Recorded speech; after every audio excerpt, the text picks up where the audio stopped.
Y'all know what time it is. Time for what? Time for what? Time for what? Time for what? This, that, what? This, that, what? Time for what? Time for what? This, that, what? This, that, what? We coming to vent on current events. Challz, TJ, and Flizz, people loving the gents. What a debate opinions of the brothers. Know your lovers love us, cuz us talk ish and live in color. Every Wednesday, be getting it in at 9 p.m. Tap in, my friends, sliding right with them gems. Hip hop debate start 'em like engine gens. These mics powerful, been said again and again. Legit articles round the globe, and it depends on what's brought up and who can go pen for pen. Popping left with the guest, spicy talking the script. Back and forth, him to him, going flip for flip. Join into the excellent realm you stepped in. Catch a wreck and get it lit in the comment section. Tell somebody something that you might have heard. What? What? Spread the word.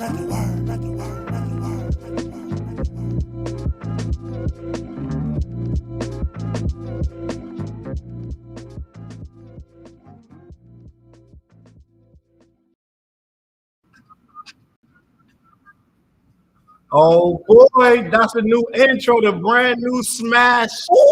Yes, sir. Brand new smash hit by AKA Fred Flintstone, Mr. Anonymous Flizz. He blessed us with the new intro to the what? Let me know if y'all can hear us in the comments. That is fresh off the press. He literally within the hour sent me that. And you put that together before we even got here. So he sent me that less than an hour ago, and I put that video together, and that is the new intro that we've been teasing you guys with for a few weeks now. But I'm feeling it. I think it's dope. I listened to it the whole way here smoking. I was listening to that. Oh, we can raise the glass, whatever you got in your hand.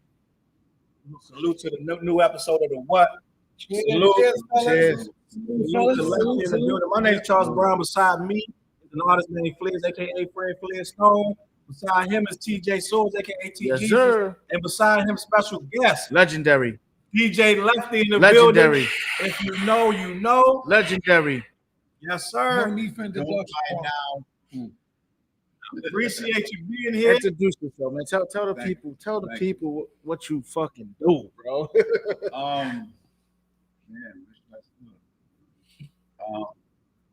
Hold up. Hold on a second. Turn me up.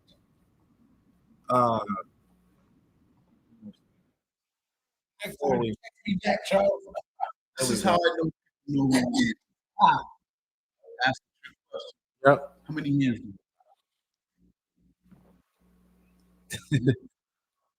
Can't answer it, and you already know. You already know. Yeah. Mm-hmm. Someone says you only have one hand or whatever. Okay, then you definitely don't. There it is. Lefty in the building. I wish I could make some legendary. Legendary. Crowd goes wild. DJ Lefty in the house. Vanessa said, "Good evening, my homies." V was good. Vic told me to fix the audio. Then he told me to hit him back next time. I got. I'm What's I'm good, busy, Vic? Vic? Busy, Vic. Yeah, I'm busy. We should do comment sound check. Like check 1, 2. How we all sound? Word. Yeah, What's how the do word? we sound? Make sure we. Look like we got. Said, hey, Middle day. Yeah, we got a wild show tonight. Let me see how we sound. It ain't great, but we're gonna make it work. Let me see something.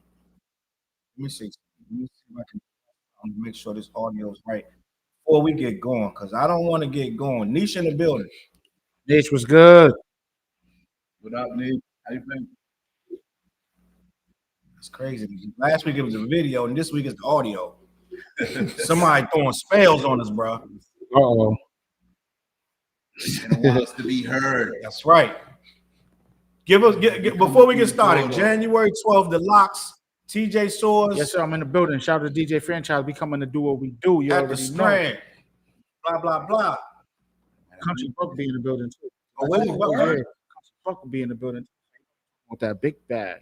Big bag. You already know. I think the audio is right. I just heard great audio. My man Vic said cut the check. Screwball cut the check. Head over to Cut the check. CLBMG.com. Support those links. Yo, we got a burner tonight, bro. This show tonight. Michael Brown in the building. Salute. We say good evening to the team. Mike was good.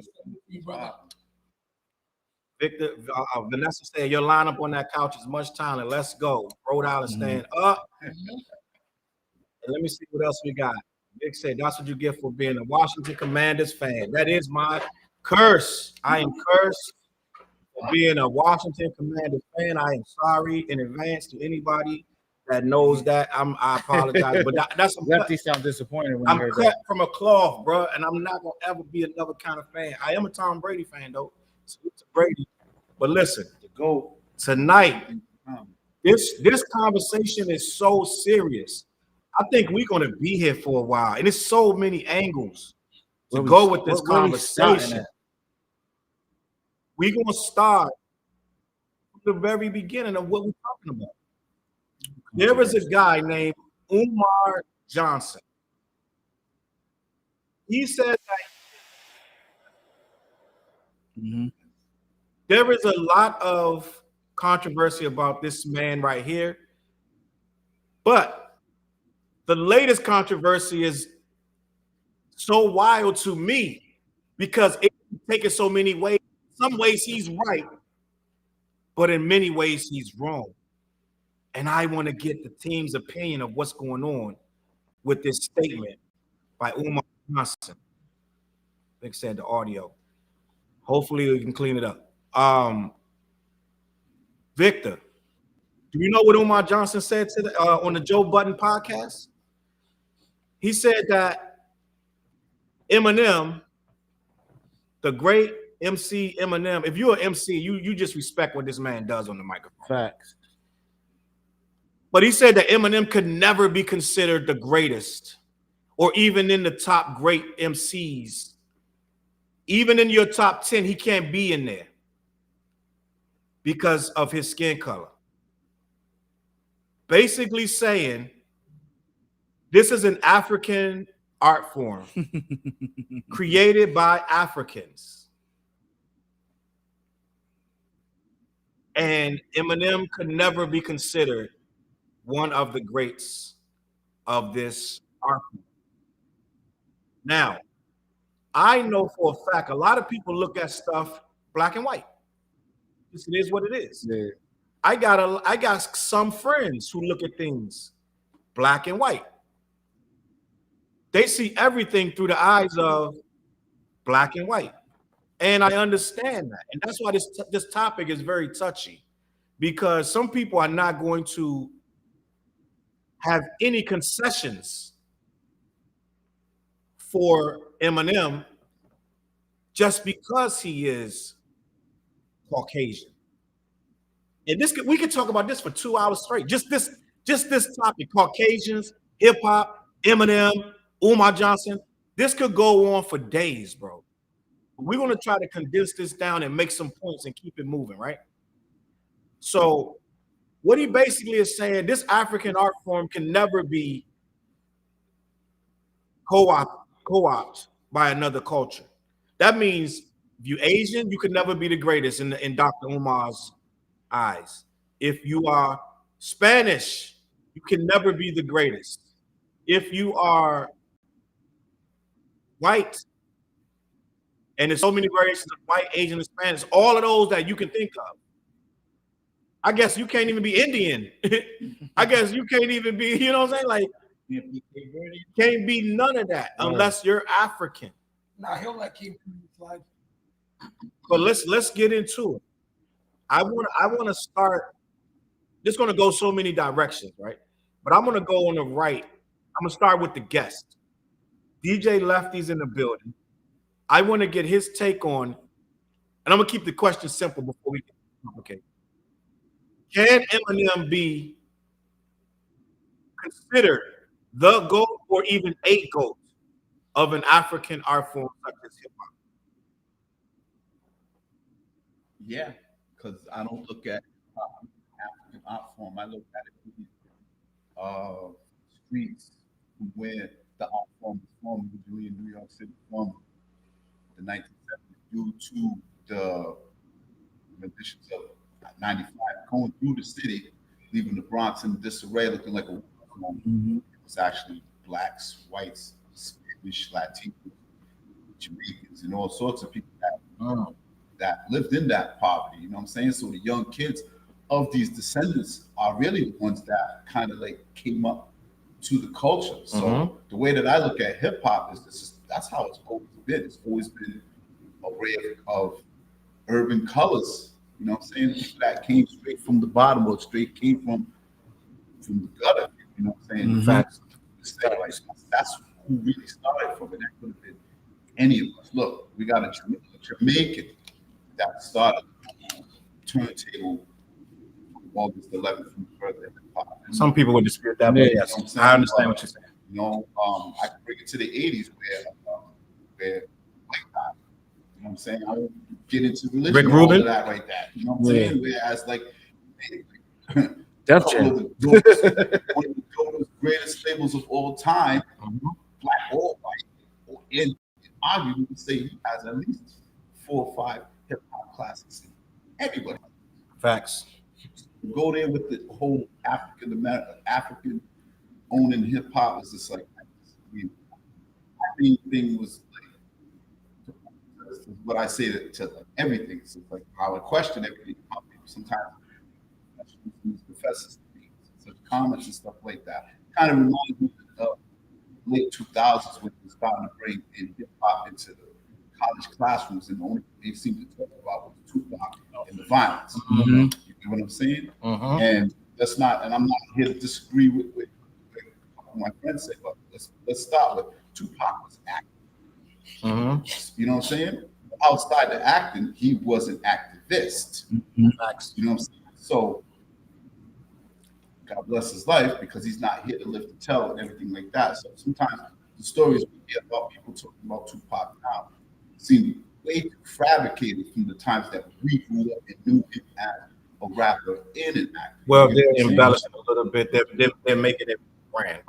Exactly. So, like I said, bringing it back 360 to the culture, it's like I said, you look at it, I look at everything as it's colors, of genres that didn't start in hip hop. So I'll never look at it as just African American dominant. I won't say that. You know what I'm saying? But to say that, to leave Eminem off that list, it's like Eminem, same place. come from the bottom too. He came from the bottom. Like, imagine he came from the spot where we all admired hip hop from afar. Right. We wanted to be like the LL Cool J. Even if you was in New York, you were looking at another barrel, somebody over there. That was nice. I'll bring up the side comment. Some people actually want to be like Vanilla MC. That's a There's fact. no argument, you know what I'm saying? But the fact that they It was made money first the whole crossover. way, to say that good, bad, or ugly, they all made their mark in the hip hop culture, which matters to us moving forward. As to how we bring the culture to a different place. As it is now, we sometimes confused with all the nonsense that's been, it's not really being lyrical, but at the same time, there's a whole lyrical side that's still being ignored the same way it was being 25 years ago. You know what I'm saying?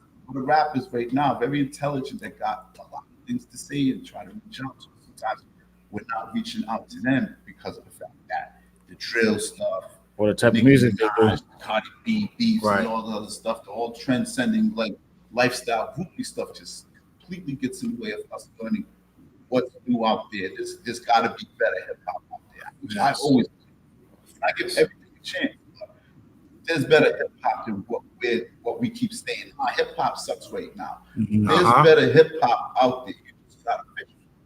Right. Let me do a comment check. Let's do a comment check before we get to. Chris Danny has something to say. Let me put this in there. So Victor said, F that dude, it shouldn't be about skin color. And he also said, you should have had a white boy on the show tonight, and meaning himself.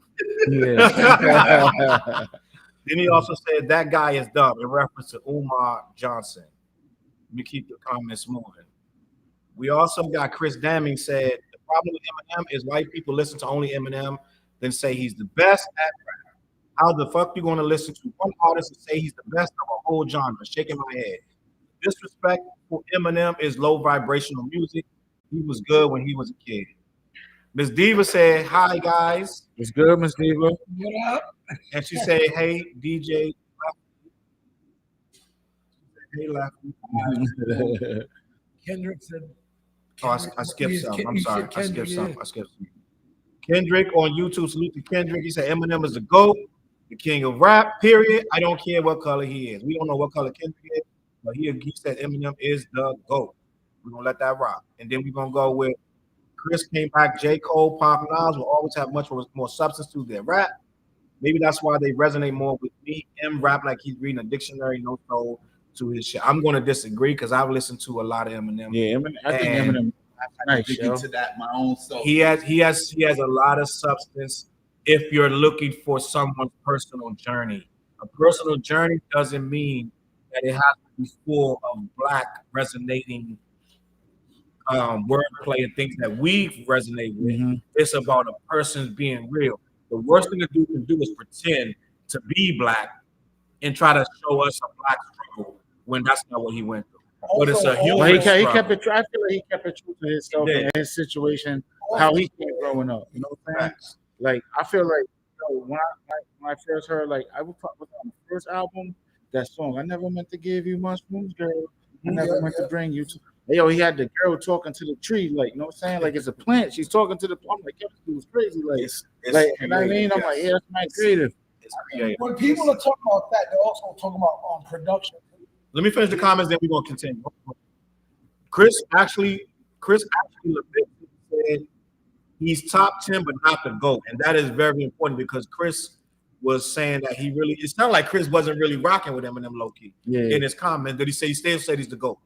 And some people can't do that. Some people cannot admit that. They're like he's white. I feel like he's nice as fuck. Just the battles in 8 Mile alone. You know what I'm saying? And then I'm gonna give you Mike TJ. Michael Brown said hip hop is an art form that is open to interpretation. And JL Dana said, "What up, JL Dana was popping. JL, birthday. Yes, sir. Happy birthday. And good work. A lot of stuff you're doing in the community. I'm watching. Yes. I'm watching. Salute. I saw the pieces to the homeless. I saw all that. Yo, listen. TJ, what's your thoughts? Eminem. I feel like Eminem gotta be everybody's top, whatever, top 10, top 20. You know what I'm saying? Like maybe not 10, because we maybe not top 10, but you know what I'm saying? We gotta have nobody. Like that's I'm just saying, like in general, like he's nice though. Like you know what I'm saying, like you can't take it away from him. You know what I'm saying? Like maybe the earlier music was more. You know what I'm saying, more of what people consider, you know what I'm saying? Because back in the day, that's like him coming up, him hungry. And we got the Dre beats, you know what I'm saying? Even the joints with 50, when 50 came out, you know what I'm saying? Like he was spitting. Like what's it, the anger management tour, whatever. Like he was spitting, you know what I'm saying? So you can't take it away from him, yo. Yeah, like I salute Eminem, man. Yo, like put it like Dre Lucas, he from our area. One of his goals was to do records with Eminem and Will Smith. You know what I'm saying? Like, so that's two different artists. Like, you know what I mean? Guys, I want to say I just went live on Instagram. I know you had to hit the button. So salute to Instagram that just started to join us. I know that you're started piling in. IG was popping. DJ. But listen, we are talking about Eminem. We're talking about Umar Johnson. And can Eminem be considered the GOAT if he is white? Umar Johnson says that is a no-go, a no-fly zone. Eminem could never be considered the GOAT because he is not African. I'm interested in what Flizz got to say. And Diva said she liked the music today. JL said thank you. And Chris said, I blame Eminem for Jack Harlow and Riff Raff. That's hilarious. So who's nicer, Jack Harlow or Riff Raff? Well, let's have this discussion right after the week. But my cousin, salute Jamie in the building. My cousin Jamie said, why hip hop can't accept both members of third base? Both were white, but they can't accept Eminem. And Beastie Boys. Beastie Boys too. And Beastie Boys. Beastie Boys was the first to do it. Kendrick said Eminem is definitely the GOAT. Beastie Boys was on the Fresh Festival tour, right? They was on that. Yes, it's so much. That's what I'm saying. This is so much to talk about at the Civic Center. And I'm gonna let Flizzy go. I want to hear Flizz's retort Is Eminem able to be considered one of the GOATs? Anybody's able to be considered a GOAT. You know what I mean? Nobody holds, no one person is saying this person not the GOAT to me. It could be. You know what I mean? Because no matter if someone's popular, you're gonna have a million people. That's not a game GOAT. You know, shout out to my man Donnie Battle. Me and him, Brother, yeah, Donnie Battle is open. Donnie Battle is open that Wu-Tang is overrated. That's the Donnie Battle thing, and people get mad at it. People get mad. You can't stand up the Wu. You know what I mean? He's like, no, I think they're overrated. I know Donnie hates the Wu for whatever. I don't even know why. You got a personal thing with that? I know people who are like, Tupac is not a top 10 rapper. I know. I'm just saying, like, so you know what I mean? Back in the days, that 94, something who became Case. And Case Solo was when Case Solo was hot. You can't play Case Solo no more. I hate Case Solo. Next calling you.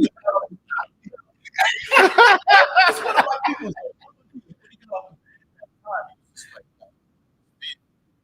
When I my cops in my deck. He got PTSD. He got PTSD out here. Solo's fault. I didn't get to the fence in time. KSOLO. Right. But I was saying, but your boy Umar, man, he's just full of a lot of like hatred for no reason. He's just saying things just because my opinion. I think he's just saying things just because he feels he has to say it now.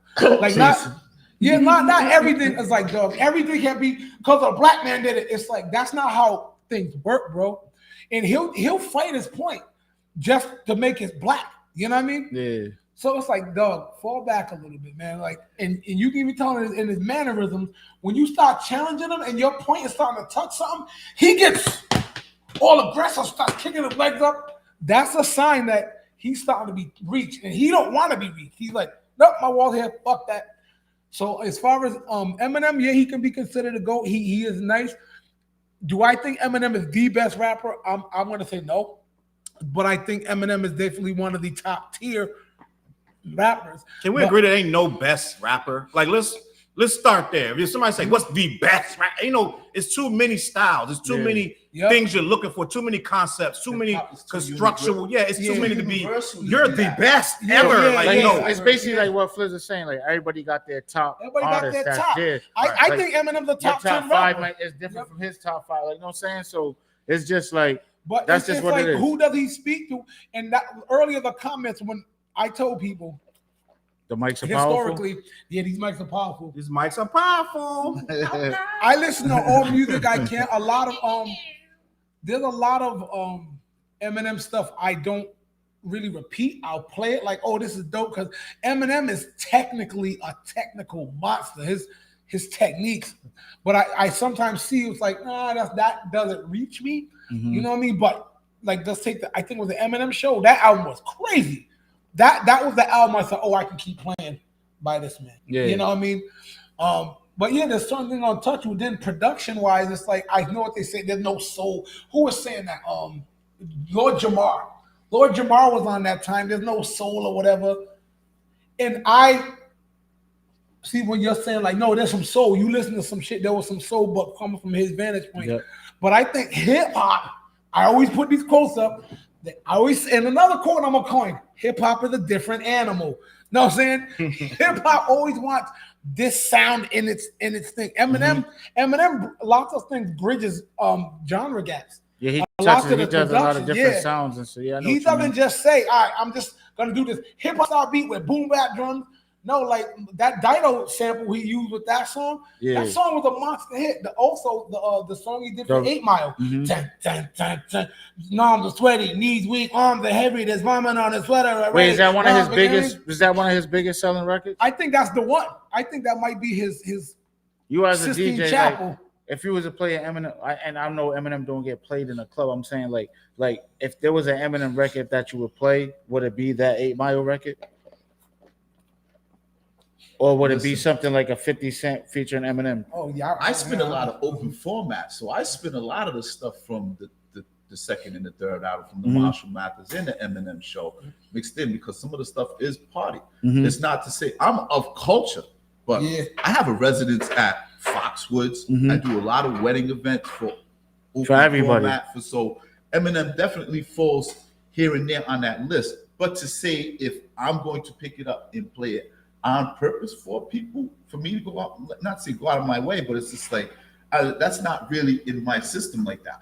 I respect Eminem as one of the high lyricists, like a scientist, like an Albert Einstein or Oppenheimer. That's what kind of lyricist that he is. Well said. Is. Well said. He's just an over smart scientist when it comes down to lyricism. You can't touch his planets. You really can't. But to say that if I'm going to play Eminem out of the blue and just rock it in pure hip hop, probably like, no, that's not what they're looking for right now. If it's a lyricist lounge, then definitely I gotta play something Eminem off the wall. I gotta play the one of the best Eminem records that I ever heard was the Slaughterhouse Cypher from the BET. You're about to get destroyed. You see the BET going, and it's like, oh my God, like the styles literally flip like every 4 words, like literally. Like you gotta really like in that Despicable record. Jeez. Let me talk about. I want to address that comment. I got a lot I want to say about. Like, first of all, let's go back to the club comment. Right now,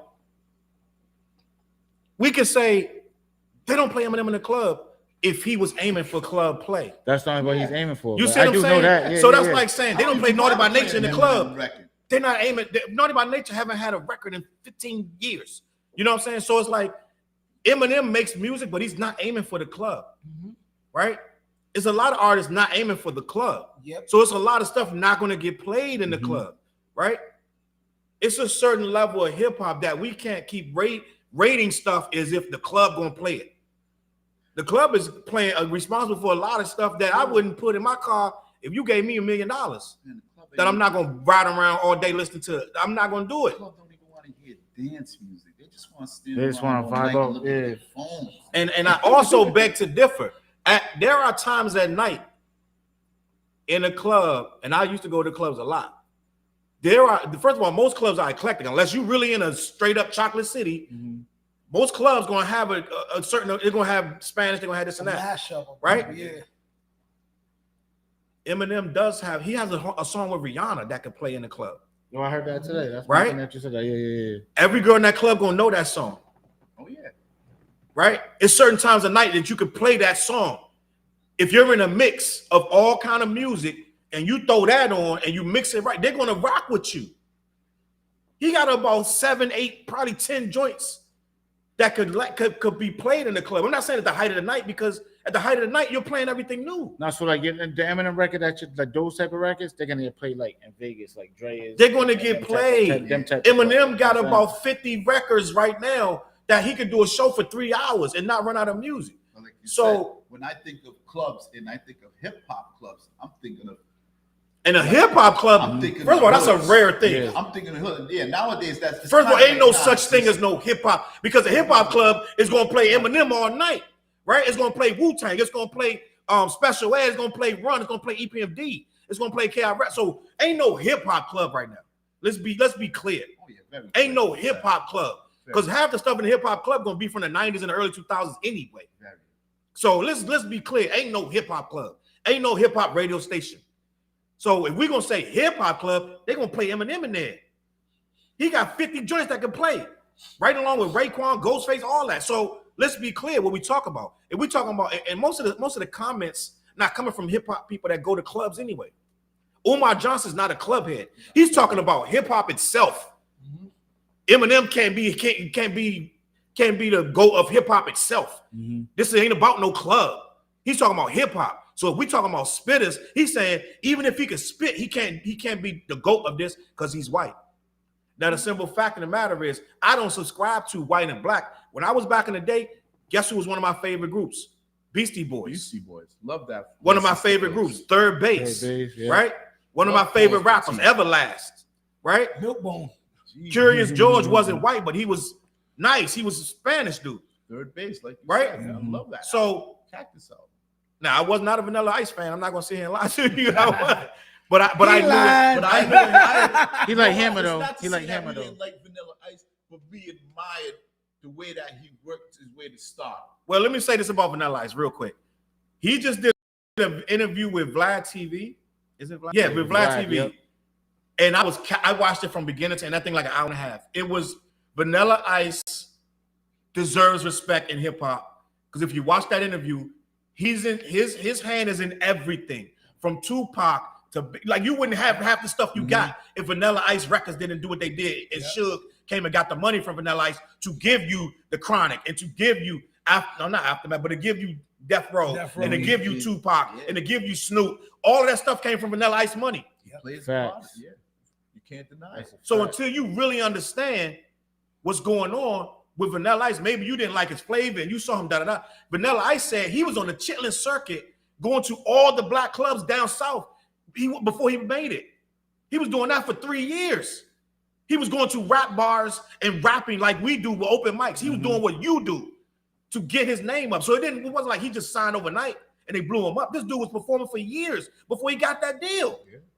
Rapping along black rappers, he'd get up there, take it. What was he? Give me a verse. I know you know a verse. Come on, Flizz. I know. Everybody knows Ice Ice Baby. Flizz know a rap book. Flizz, he got every Flizz song know a written down. Vanilla Ice verse. I know Ice Ice Baby. Old notebook. How's it go? Stop. Collaborate and listen. I was back with a brand new invention. Something like holding me tightly, flow like a harpoon daily and nightly. Will it ever stop? No, I don't know. Turn off the lights and I'll glow. Look at that. Look like a man do. Right up the stage, I'm back and jump like a candle. Flizz is an encyclopedia of hip hop. I'm a hip hop nerd. Vanilla Ice. I'm gonna go before I finish this rant. Vanilla Ice wrote that when he was in high school, and went to New York, and they signed him on the spot. Def Jam wanted him, but his man said, "Don't sign that deal. I got more money than Def Jam for you. We're gonna make more money than Def Jam is gonna pay you." So Def Jam was going to sign Vanilla Ice. So what y'all don't know when y'all think y'all spitting about, oh, this guy's white, this guy white. Rick Rubin created some of the hardest beats in the history of rap. So these people that say somebody's white, right? It's weird. Loud Records is who ran Loud Records? White dude. Steve Rifkin. Steve Rifkin.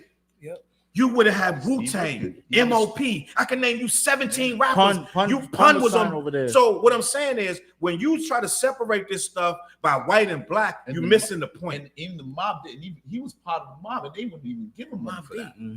They wouldn't even give him money to start up this label. They didn't want nothing to do with it. Yeah.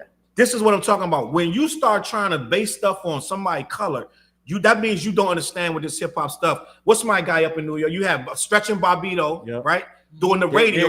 They broke a lot of big records. Everybody went to Stretch and Bobbito. Biggie, Nas was up there. That was your goal in life. Jay-Z goal in life was to get on that. Jay-Z was over there too. So when you don't understand hip hop, you say stuff like, you white, so you can't be, you know what I'm saying? So it's like Umar Johnson, and I'm gonna get to him in 2 seconds. I have at least 2 videos on my Talking Facts page about Umar Johnson bullshit school. Umar Johnson to me is extremely intelligent with a lot of knowledge, but some people can just memorize knowledge, right? You can memorize knowledge, but then when it comes time to being like common sense, I don't think that he always expresses that correctly, because he gets too mad when people challenge his opinion. And I have 2 videos based on his school. So to me, when I'm going around the hood and I'm juxing black people out of $50,000, more than it is a couple million, and I still got 2 garbage schools with no kids in them because they can't open them, and you still jerking people with these damn donations, I can't take nothing else you say serious about black people. I'm just being honest with you. So if you're going to tell me Umar Johnson can speak for the whole black race, I'm going to tell you that's bullshit, right? And I'm also going to tell you, and I'm gonna let Lefty go, but you can't have hip hop, and this is a stone cold fact, and I debate this with anybody.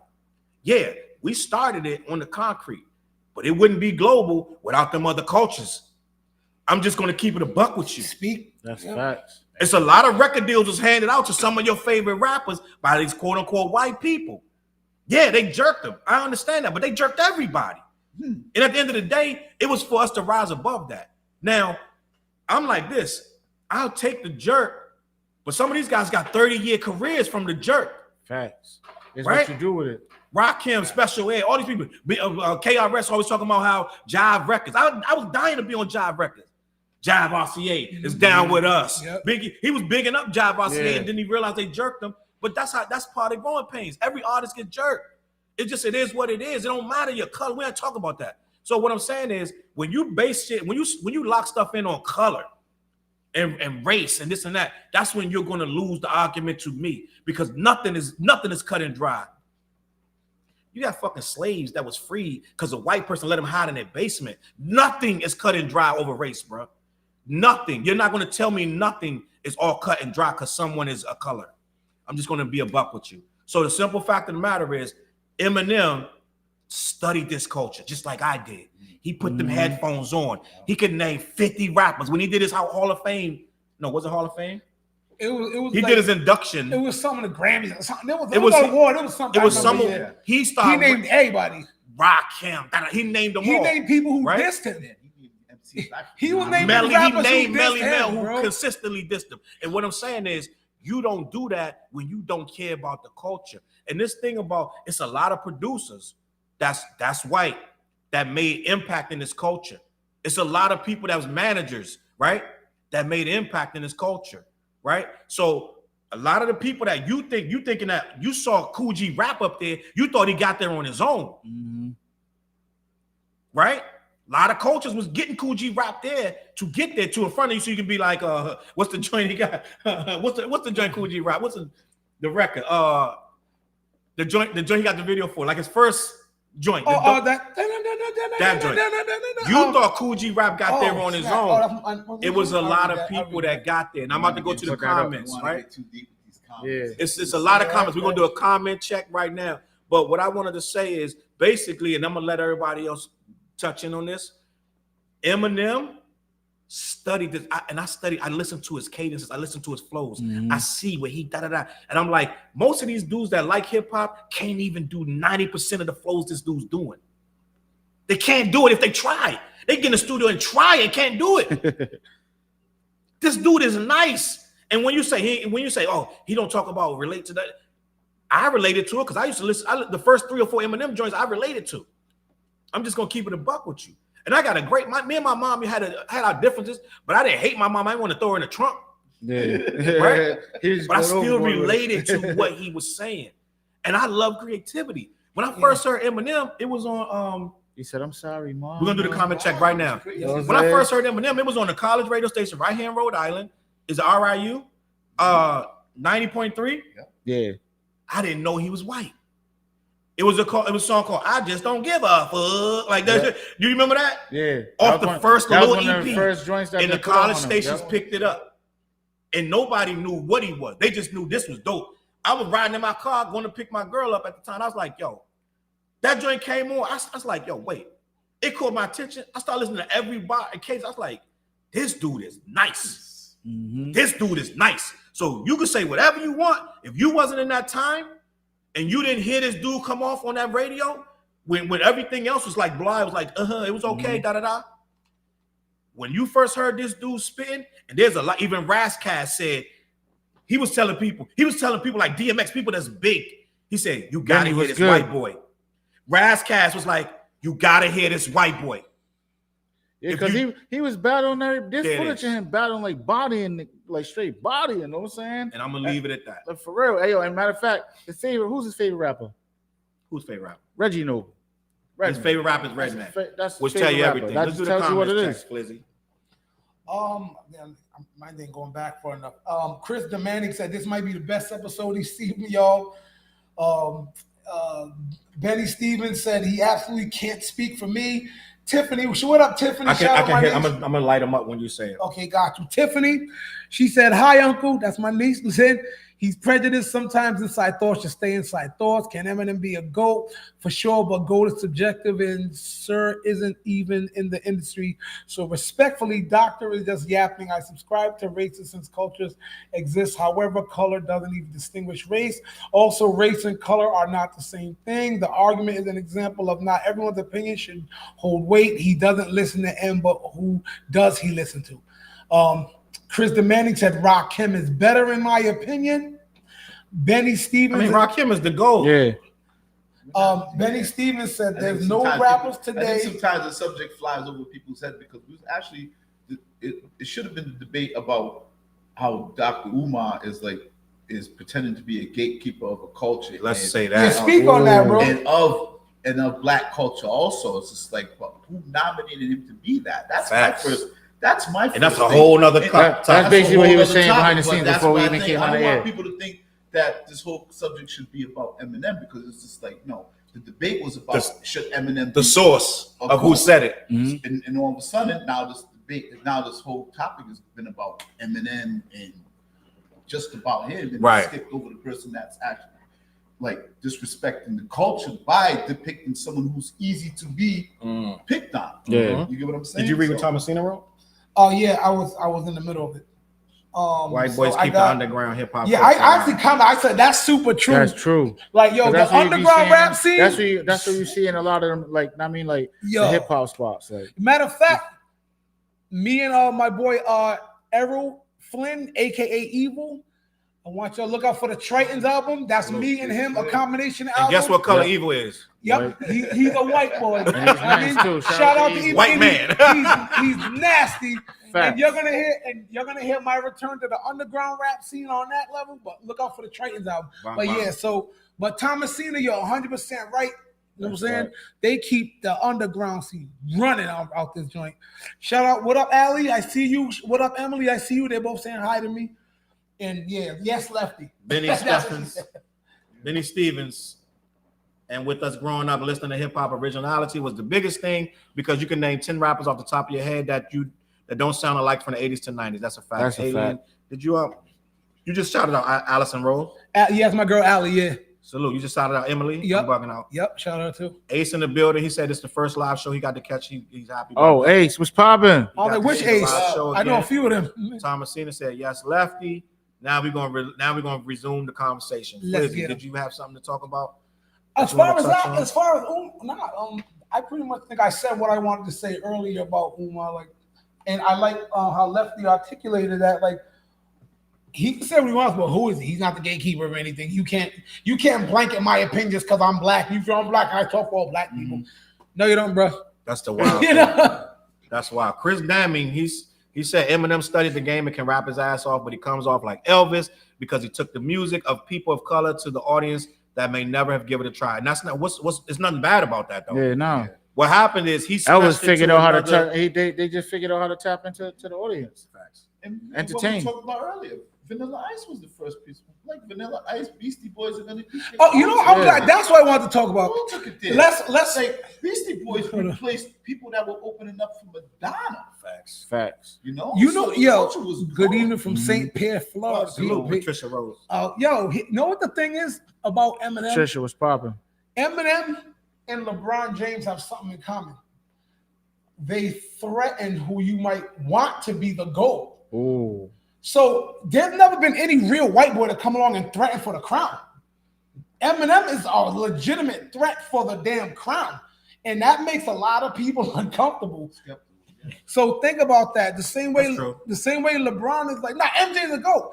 Now there's a bunch of people making noise. Now maybe it's LeBron.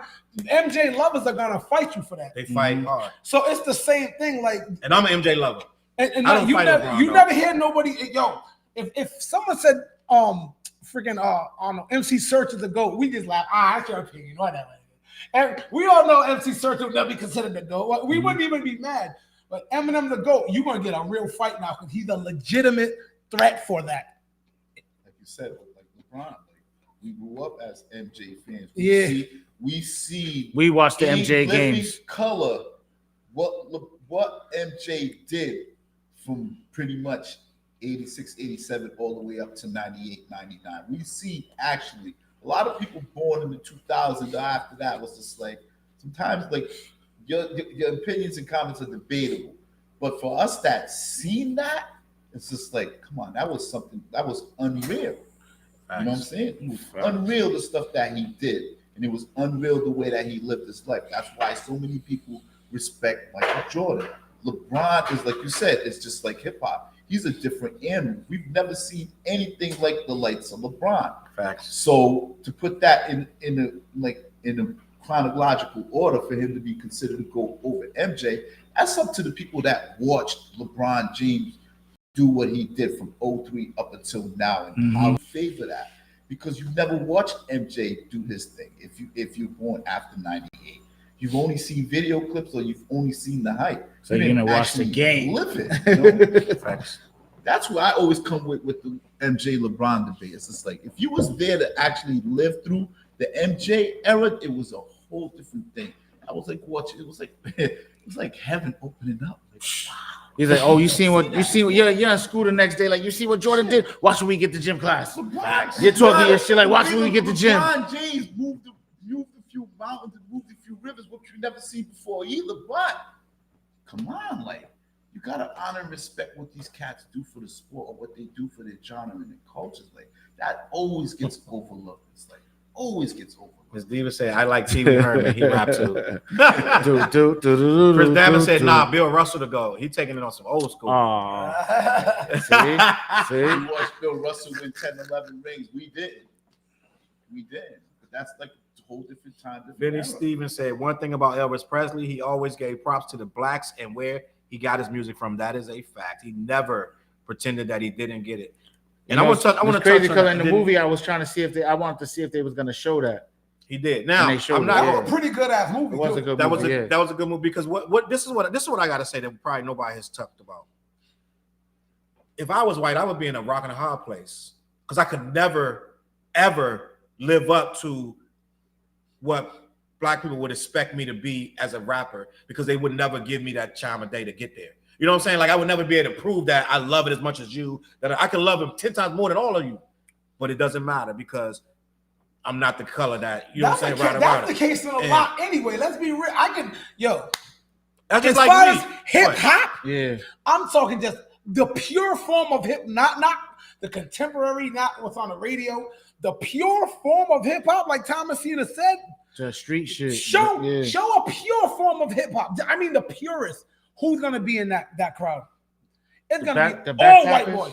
Straight up. It's gonna, a lot of backpackers too. Well, I'm talking about pure. I'm not talking about even like Mobb Deep. I'm talking about pure boom bap. You want to hear something funny too? I mean, even at the battles, when you go to a big battle, when it's a big venue, half that venue is white people. For real. That's facts. If not more. So it's like they're putting this on their back, and what it is a lot of our people don't care about none of that. They're like, I don't care. That white boy don't belong in this. We're not giving him no credit. I got a couple friends that's like, I don't care. The white boy. And I got a friend who shall remain nameless that's from right here in this city. My guy, I'm not gonna say his name, but I thought you about the name. I was going to say his name. I'm not gonna say his name, but Kevin. He don't care. You don't care. My guy Gene don't care about that. He beat me. I know, right? Everybody that know Gene know how Gene feel. He don't care. Gene like, listen.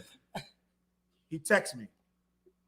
That white boy disrespectful to Melly Mel. He said the white boy disrespectful to Melly Mel.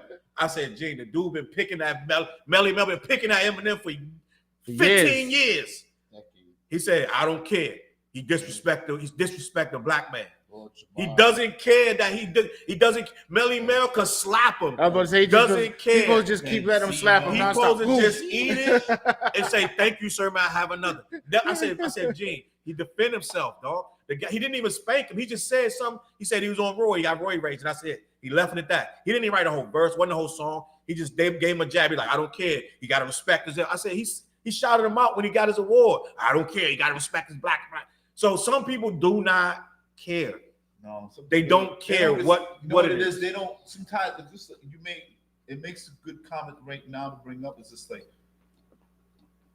we're hip hop purists. We're hip hop historians. Mm-hmm. Yeah. When we breathe, sleep, eat, shit, spit hip hop. Like that's our lives. That's our lifestyle. It's not a groupie thing, and it's not something that we're trying to emulate from anything. That's the pure culture that we know from this musical thing. You know what I'm saying? So a lot of times, like we honor and respect certain individuals. Mm-hmm. Like I said, like scientists, basketball players. That's how we look at our MCs or how our lyricists or how our artists are. Other people look at it from a fan-based point of view. So they're looking at it from their aspect of, do I like them or do I not like them? The same thing they do to Drake, same thing they've done with a lot of people. It's just like they either love them or they don't, or they've come back to love them, then hate them, then love them again, like Jay-Z. You know what I'm saying? Facts. So where us is just being hip hop purists, it's just like, you know what? We love respect, and we also discredit some things that our favorite artists might, but it's not to say that we're going to cancel them out or we don't consider them be a top tier in our list. Like you said, there's no such thing as the best because we all have our favorites, we all have our respects, you know what I'm saying, which is all subjective. Salute to that. And I'm gonna write what Brian from YouTube wrote. Brian Larkin said, M isn't the GOAT because he's white. He's not the GOAT because his body of work. And Nasir, Biggie, Tupac, Jay-Z, Ghostface, Ice Cube, Scarface, Rakim ain't on that level. Hold on, let me read that again so I can process what he's trying to say. I know, I'm like, what? M isn't the GOAT because he's white. He's not the GOAT because of body of work. Oh, he's saying it's not that he's not the GOAT because he's white. Yeah. It's saying his body of work is not on the level of Nas, Biggie, Tupac, Jay-Z, Ghostface, Ice Cube, Scarface, Rakim. M ain't on that level. Let's talk about that. That's interesting. Is M on that level? It depends on who you are. Some people think he exceeded that level. That's fact. If you want to be real. M grew up in Detroit. We just said that earlier. Out the hoods of Detroit like that, to be that far down or to be that far into the culture.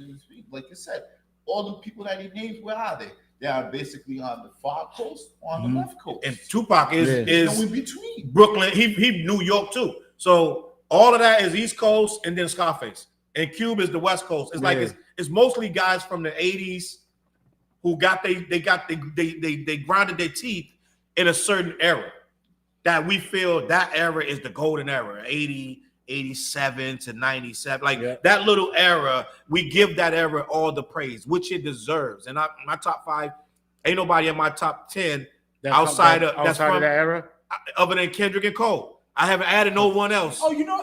And no, you love why? See, you know why? Because we survived off those records. Fact. We survived. I remember. I can't save my life. Young, black, and under 21, and they were already depicting us to die before 25 or go to jail. We survived off those records. We survived off their words of how to survive in this concrete jungle, how to avoid the enemy, how to get past all of this and survive. And here we are to live to tell about it. But they won't get their credit because of the fact that you said. Hold on. Debating if Eminem's. I got to these mics are powerful moment. I don't want to get myself in trouble again with like. He said, "Boy." You remember I said that the last comment kind of got me thinking about something. Yeah. All right, this might be one of them clips on TikTok.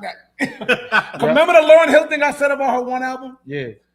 On what you say? If you say body of work, how does Biggie fit in there? Biggie got 2 albums. You know what I'm saying? I'm just saying that's just thrown out there. If you want to compare body of work, a Biggie conversation. Wait, this is not who's better. You said body of work. All right. I'm pulling up my sleeves. If you say body of work, let's table that for the next saying in 20 minutes. In 20 minutes. Biggie's So and Flizz, Eminem's a lot of- catalog. Oh, no. Let's table that.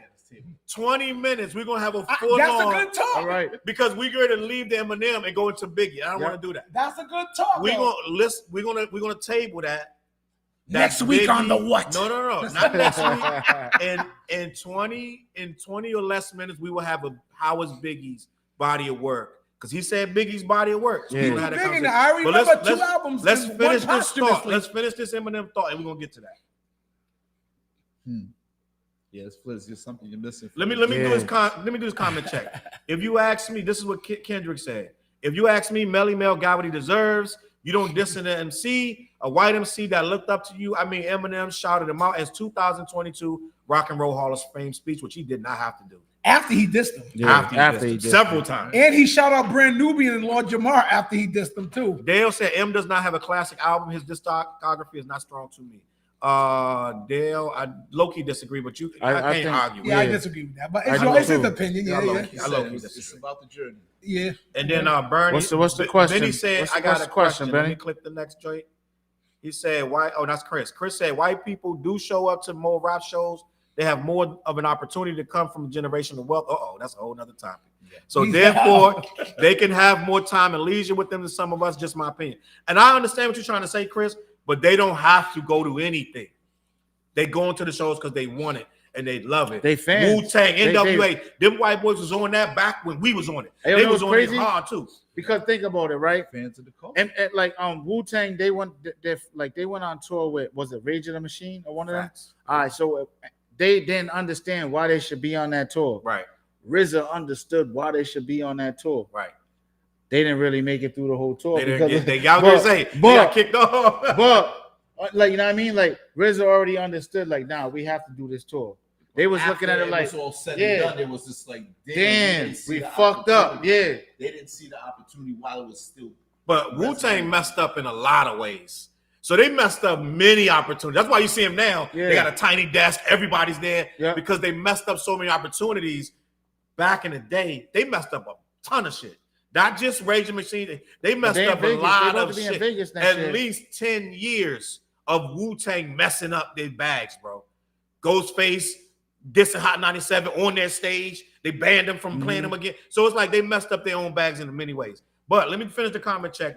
Dale said Biggie not in his top 10 due to lack of albums. We're going to get to that, Dale. We're going to get to that Biggie convo.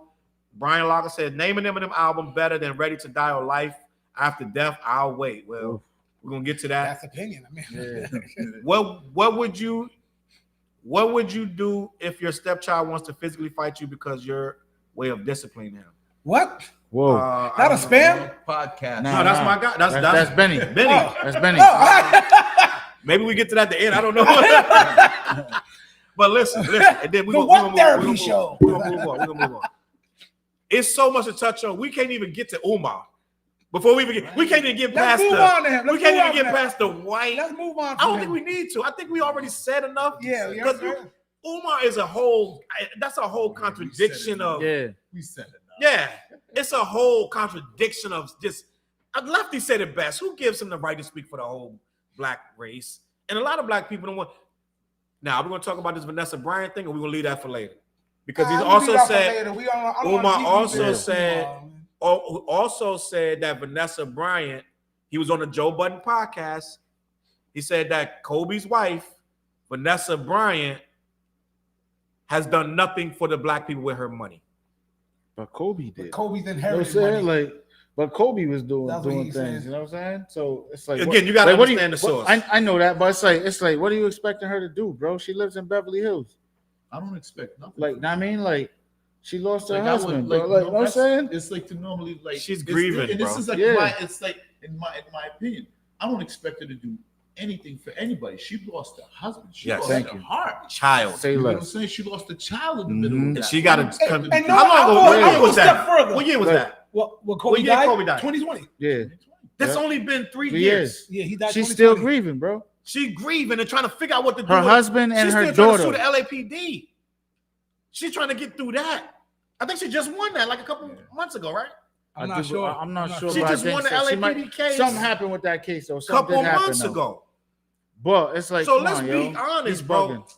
He wants her to start solving black poverty and miseducation. He wants her to start setting up scholarships for black kids. She ain't even married her husband good. So it sounds like he's like, it sounds like he's like, I'm gonna take from y'all, but I'm gonna say why Vanessa Bryant ain't doing nothing for the black community. Like, you know what I'm saying? Like, who made him gatekeeper to the hip hop culture, and who are you to tell anybody who's grieving over a big loss to tell them how to spend someone's money?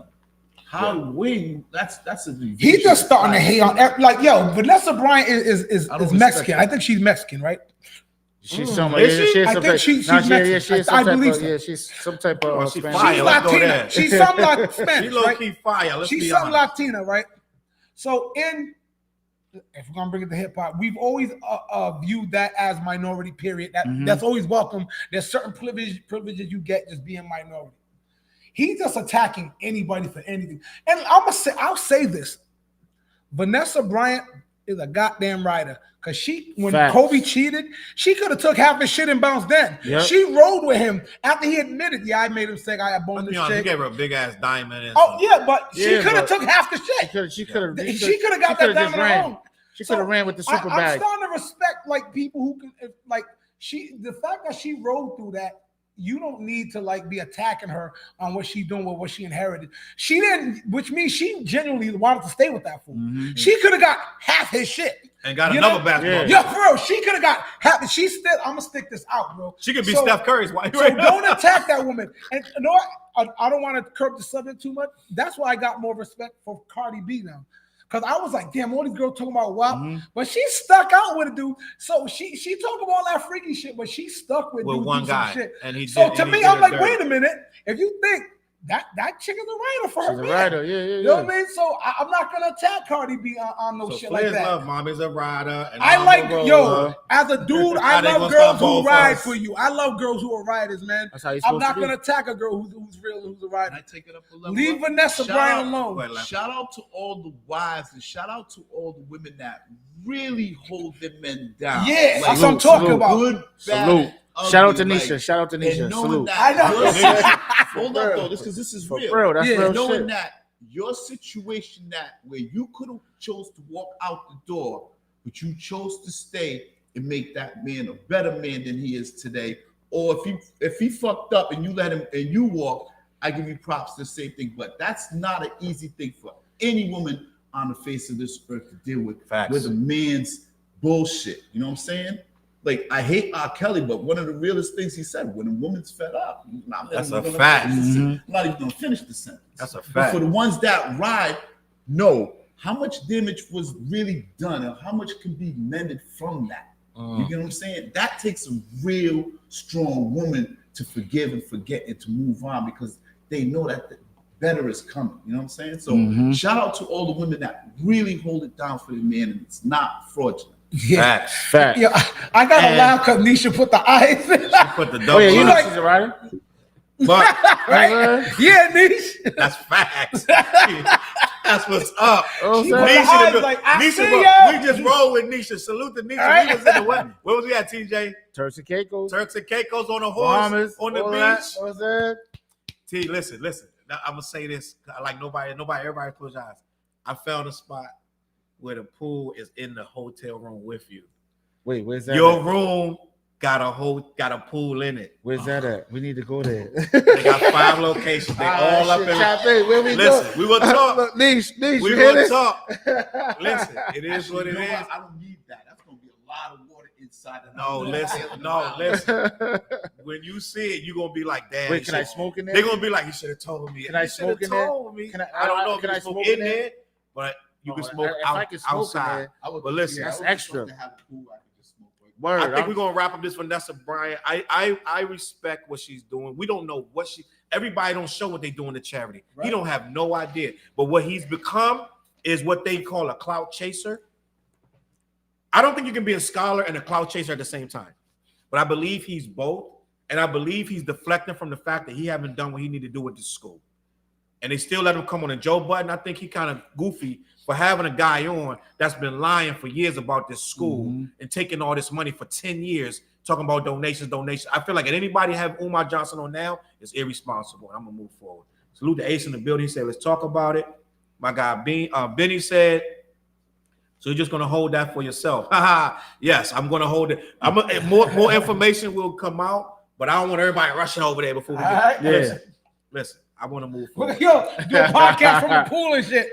Word. So we're here live and direct from. We great set something up. Secret location. I had never seen nothing like here, though. Listen, I had never seen. I was on my Instagram one day and the joke came up. Pool in your room. Have you ever seen this? I was like, yo, because I follow a lot of travel stuff.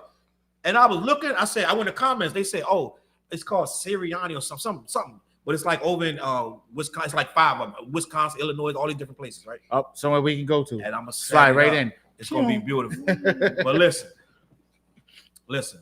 What did you just bring up? You brought up something really interesting. The Biggie situation. No, I want to discuss this. What?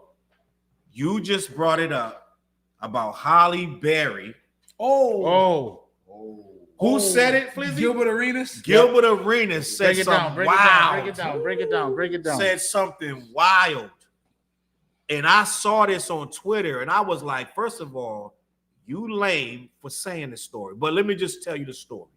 Gilbert Arenas, the basketball player, who's he play for? He's an ex. He's retired. He played. Yeah. He was popular for the Wizards. He was drafted by Golden State. Yeah, got busted with guns in the locker room. Who did he play? He said he was drafted by the Wizards, but he didn't make it. He was drafted by Golden State. Why do we do stupid shit like this? Gilbert Arenas. We make it and then do dumbass shit. Why? Who makes his money now off being messy on podcasts? He had a back and forth with your boy. Everybody. No, but the main dude he had a back and forth with is the dude that was considered a bust by Kwame Brown. He had a real back and forth problem with him. They was like real come to blows a couple years ago. But his whole thing right now is to be sensational and say these things. He came up with a story on his podcast, and I still don't know. TJ, somebody explain it to me. The era we're in right now, I don't know. Everybody's telling everything. No, they're like, yo, remember in '88? No, Kevin Hart's assistant just came out. She's saying that he got a gambling problem and all this stuff. Like everybody's telling anything they got. Who was it? All these celebrities got gambling problems. They got big money. Ex-assistant saying he came in the room and Dwayne Martin was giving him the honky talk, right? They telling everything. But this guy was saying that Holly Berry was at a basketball game. She was at in 03-04. Like, I think it might have been a playoff game or something. Might have been a playoff game. And Holly Berry walked past Harvey Weinstein and his associates. A bunch of rich guys. And she egged them. She acted like she didn't know him, whatever. And so allegedly, according to Gilbert Arenas, the ex-basketball player, they were like, she wasn't acting like that when she wanted that part. And then he went on. The clip was more elaborate because he said they literally slept all of them. Everybody that was at that, all five of them. All of them said they had her at the same time because she wanted. I'm not gonna say the same time. Allegedly, had her. They all smashed. And she wanted some role, and she got the role. Right now, let me just say this for one, and I'm gonna start with Lefty. That's one of our queens, bro. If your lame ass podcast need to bring her down and devalue her, your podcast is lame, bro. Let's say she did that shit, right? And whatever. Let's say she did it, because I don't know what people do in their private time. That shit you're talking about something that's 20 years ago. So you're gonna bring it up now to get some clicks, and he went viral. It happened. Mm-hmm. But now this chick got to hear this the rest of her fucking life. Her kids got to hear that. Her kids, everybody got to hear that Holly Berry slept with Harvey Weinstein and 5 other dudes to get a part in some movie, right? That's lame. But I'm going to let Lefty. I want to hear Lefty's comments on this. I think it really digs deeper to what you was commenting earlier about Dr. Umar Johnson, about a lot of these people, and about, how people were going on and just saying elaborate stuff online just to get clicks. Like, that's a money game right now. It's on social media. It's like to open up platforms for them to get as much clicks as possible, to get as much views as possible, so the advertisement, or they just get the traffic to head that way. So that's really the basis of what social media really does. And not to bring up the subject, but it's just, come on, man, that's a lot of poison. Like, how would you really believe that someone really slept with how do you believe someone like that, like said, respected queen is going to go sleep with 5 people at the same time? Like a porn comes in the back of my mind, and I can't see her in that film, or I can't see that type of dude, or I just can't see that type of female sleeping with one of them type of dudes, not ever Harvey Weinstein. If you ever seen this fat motherfucker, like who wants that? Like, end the comment. Go ahead, TJ.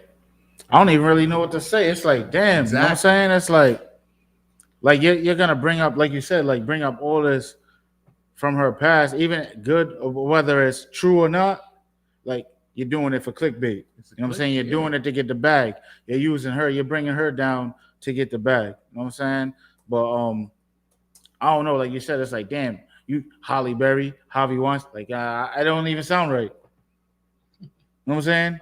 Yeah, It doesn't sound right. So, but a lot of things in Hollywood, like a lot of things in Hollywood don't really. Yeah, there you go. Thank you. It don't sound right. That don't sound like.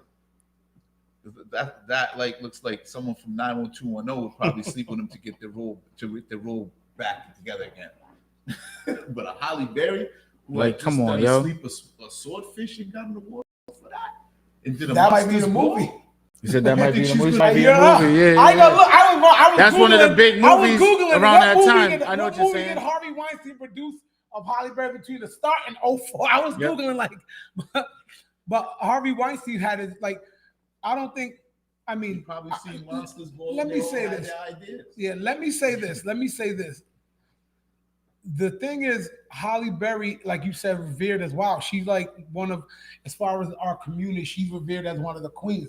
So it hurts that this has the potential to be true. So we wish Gilbert didn't bring it up. You know what I mean? So that's why I think it hurts more. Like, oh, not Halle, but this is real life as well. You know what I mean? Yeah.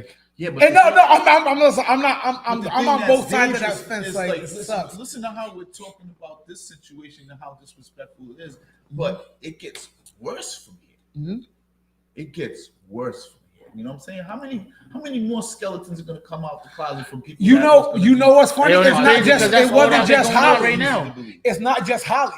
Like, I'm not gonna name, but I mean some of the biggest starlets are on Harvey Weinstein's hit list because he caught a lot of them girls when they were nobodies and they wanted to be somebodies. Now these biggest starlets, all them Harvey Weinstein kind of went through.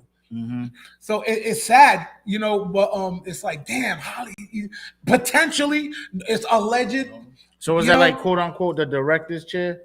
You know what I'm talking about? Harvey The Weinstein, director's, yo, what's the director's couch Go or whatever back they and call listen. it? Go back and watch a lot of movies we Listen, loved I growing think- up. I think at this point, I like to drop the subject because the point where it gets sensitive to me is just like, how we sit here and talk about a monster like that, and like you said, he ran through so many people, and it's just like, yo, Yeah. the shit that he did was disgusting. I wouldn't like vouch for any man on that level. Nah. For that. But you know what? I You know was what? sitting here talking- I don't know which one of y'all was said it. That why would she sleep with somebody that looked like this guy? He did that. It's about power. Lefty said that. Or Yeah, Lefty? Lefty said that. It's about power and wanting to get To the where next level. Yes. Yeah, I gotta do this. I gotta do what I gotta. See, a get guy it. like this knows that. Yep. That guy got a bag so big, it'll make you start to question things that you normally would not do. It's her life on the line, and she got her career. You know what I'm saying? Yeah. She got her career, Hollywood and hip hop. but they always say they're sleeping their way to the top, or they're sleeping to get what they want. Now imagine if she just said she folded one day and was like, you know what? F it. But I gotta do this. We can't be like, why would she do it to a guy that looked like that? We got to be like, why would this guy be such an asshole and force her to do it? Thank You know what I'm saying? That's my point. I would never That's my point do of no view, shit like that. You know what I'm saying? I would never do nothing like that, especially at his age. This guy was old when he did this. He wasn't no kid. He was doing this, but this is what happened when people got He's mad doing that money forever. Yo, and they got power. Think of what we talked about last week. Who did we talk about? Taraji P. Henson. Yeah. How she was like, yo, I've been doing this movie thing. I'm not getting the money I deserve. So it's like, what if someone came to her one day like, you can get this $1 million role, you're gonna get roles, but let me get the ass. You know what I mean? Would she do it? You know what I mean? And so it's like, They already might have came to her like that. You never know. I'm just You know what I'm just assuming they might have. I'm just assuming she didn't do it because she's still complaining. I'm not getting the roles and I'm broke. Right. So something tells me she didn't hit the casting couch. You know what I mean? Yeah. So I'm thinking like you got the average girl who's coming up out of high school now in drama class who wants to be an actress. We're not calling her a queen right now, but yet we call Holly a queen. How does one get to be a she's queen? a queen. But you know what I'm She's a saying. queen. We're not revering a brand new actress as she's our queen who we're gonna revere. Holly got to that point. She had to start, you know what I mean? But I'm not saying she did anything. I'm just saying, like, you know, if you catch somebody young and hungry at a young age, willing to just be like, yeah, yo, you don't fuck know. it, Yeah, bro. that's like I'm trying to go here. that and That's like easy. like y'all said, it's messed up that he got the bag and he's gonna do that to so many women. You know, it's like, damn, bro, like. But you know what? At the same time, that been going on in Hollywood for years. That action been going on in Hollywood for years. Facts. You know what I'm saying? So Hollywood and hip hop. Exactly. Now, So what happens in Hollywood? We're gonna move on, but we have. I know what we've said about Holly, but what y'all gonna say about this dude that actually said it? Let me go on this. Clickbait. It's sucker shit. I honestly, it's pure D sucker shit. If you ask me, this is the first time I was disappointed in Gilbert because I love this show. I'll be honest. Gilbert Arenas show. I never even seen this show. The stuff they talk about there, Gilbert Arenas is hilarious. He got good subject matter with Kenyon Martin, all them. His show is fire. This is the first thing he said that I was like, oh, I cringed a little bit, like, oh, maybe he shouldn't have let that one out. On his show. He was in his house. Yeah, this on was the computer. But Gilbert Arenas, Agent Zero does normally have good content. Yeah, I don't think it was his regular show. I think he just went live. Yeah, this one just hit that cringe mark, like, oh, Gilbert, you should have tucked that one. And I guarantee he might regret it's because that. of who it was. It's because of him saying Holly Berry, Harvey Wants. These are all names that actually hit. You know what I'm saying? When you he might regret that later, like how Charlemagne regret dissing Floyd Mayweather for not reading well. Yeah. Like, you know what I mean? He said, I wish I didn't put that out. You know what I mean? I think Instead later on, I think Gilbert Arenas is gonna be like, maybe I should have tucked that one. You know what I mean? I would have tucked that one. I ain't gonna lie. I wouldn't have threw that grenade out. When you say too much, I mean, don't get me wrong. Like the subject matter that Gilbert Arenas has put it out there is just like it's juicy because it comes from an era. It was just like, all right, there was a lot of confusion in the NBA. There was a lot of reorganizing in the NBA. If you know, Allen Iverson and the cornrows and all that shit folded over to their era where like Sue and Ty every game, Sue and Ty, like basketball players with like girls everywhere they land and stuff like that. All the stories we used to just quote unquote hearsay, but now it's just like Gilbert is coming from one end talking about it to everybody, like from his point of view, being like, shit, we was doing this, we was doing that, yada yada, how they played ball, how they got high, how they did party, whatever the case may be, how they set people up. Like we're hearing them all, and it's juicy content to be online if you're there for it. But it's like sometimes like they don't realize how damaging a lot of their content can be. Like, you know what I'm saying, in hindsight, you know what I'm saying? Yeah. You lived it, but to come talk about it now, but like barbershop talk, that stuff should be. That's basically what it is. But you put in but it's not barbershop talk. It shouldn't lead to barbershop. Because even this podcast, if it gets hit like with 100 views, it still has a potential to get hit with 1 million views. Yeah. You know what I'm saying? And that's with anything that goes up online, anything that reaches YouTube or any social media platform, it all has the potential to reach 100 million views or whatever the case may be. And that means people saw it, they know it, and they're going to debate it, and they're going to opinionize it. Matter of fact, you were just saying in the group chat how one of the clips, one of the shorts or the reels that we put up, like you talk about LeBron. And what was we talking about on that one? Was he talking about LeBron, Jordan and Kobe? So they arguing in the comments. Like he's like, yo, crazy in the comments. Like, you know what I mean? But it is what it is. Like everybody got their opinion. So we're gonna do a comment check, bro. Yeah, I do a don't think comment we saw check. comments in a minute. I'm just scrolling through. I don't know. Oh wait, my phone ain't at the bottom.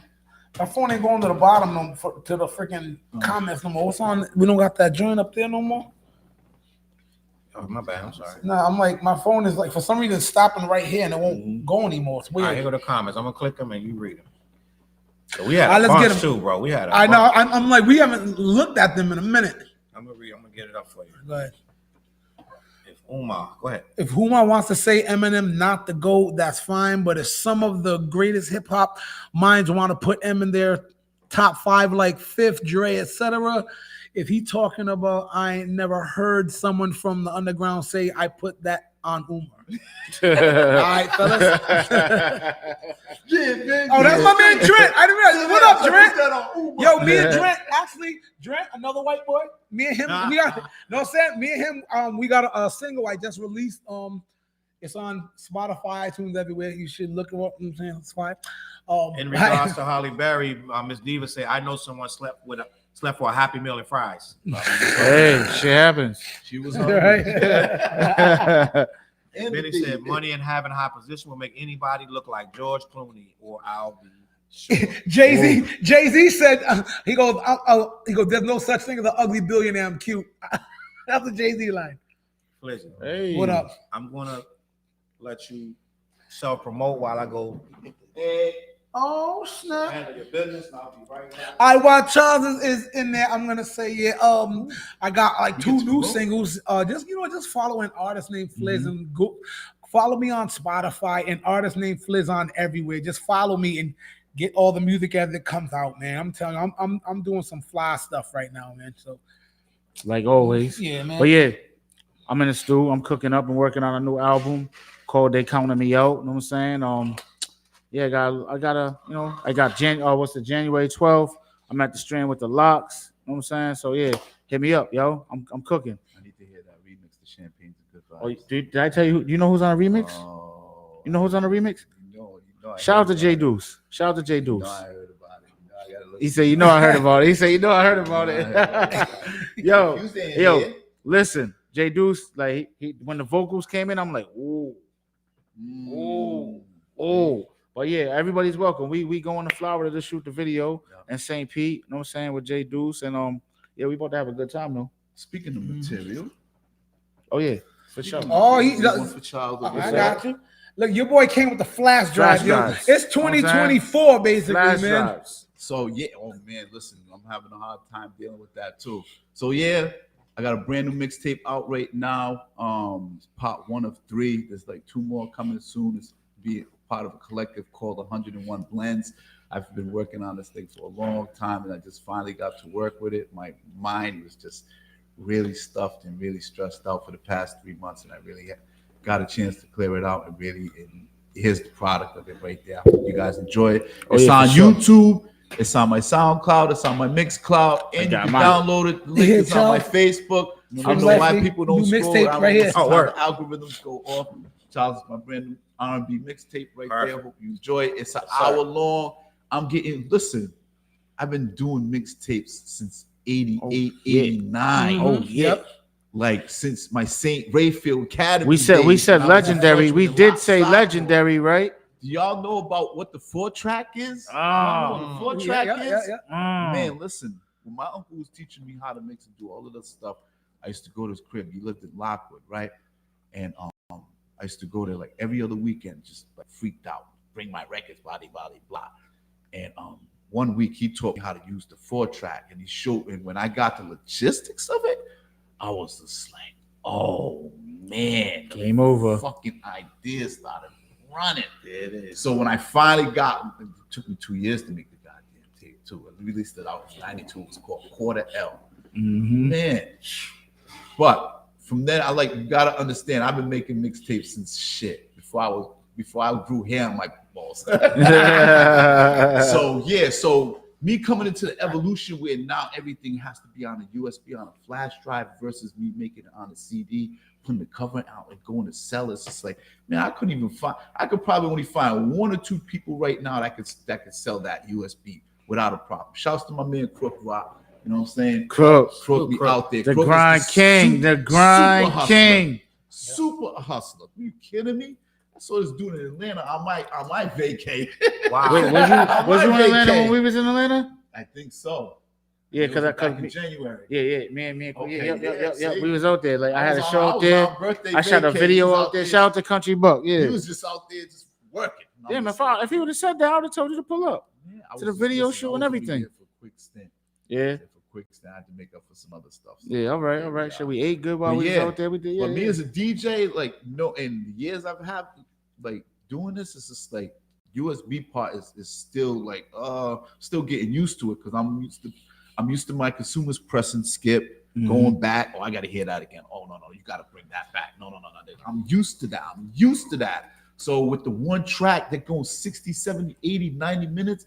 And y'all go hit the rewind button and accidentally bring it all the way back when you was on the 44-minute mark. I know how annoying that gets. So, sometimes even for my USBs, I want to give y'all the 1 track, which is, I want to keep it short and sweet, but it's got to be lengthy. It's got to be at least an hour. Y'all could tolerate at least an hour of some solid blends. I can deal with that. I could deal with that. Anything over that and it starts to turn this way, sideways, I don't know. And also, the thing is, on some of the USBs, I like to give you a folder of the whole mixtape, separated blends, so you get to have the blends as Track a it whole, tracked out, so that it's not mixed in with another song or another song coming behind it or in front of it, whatever it is. It's just the track itself, almost like it's its own CD. So when these joints come out, and you know I got them USB blends for sale, like, please hit me up. I got you. It's new to me. I'm getting it. All right. So look, I wanna salute the DJ Lefty for that, and I want to check the comments before we get to these last two topics of the night. Can the guest please drop the name of the social media so we can subscribe? Ace wants the name. That's on YouTube too. So yeah, DJ Lefty 401 on YouTube, on Twitter, on Instagram. It's a whole different animal. I have my company Behind the Wheels LLC. I also have official one-handed DJ. Listen, one of the best things that happened to me was my IG got hacked back in August.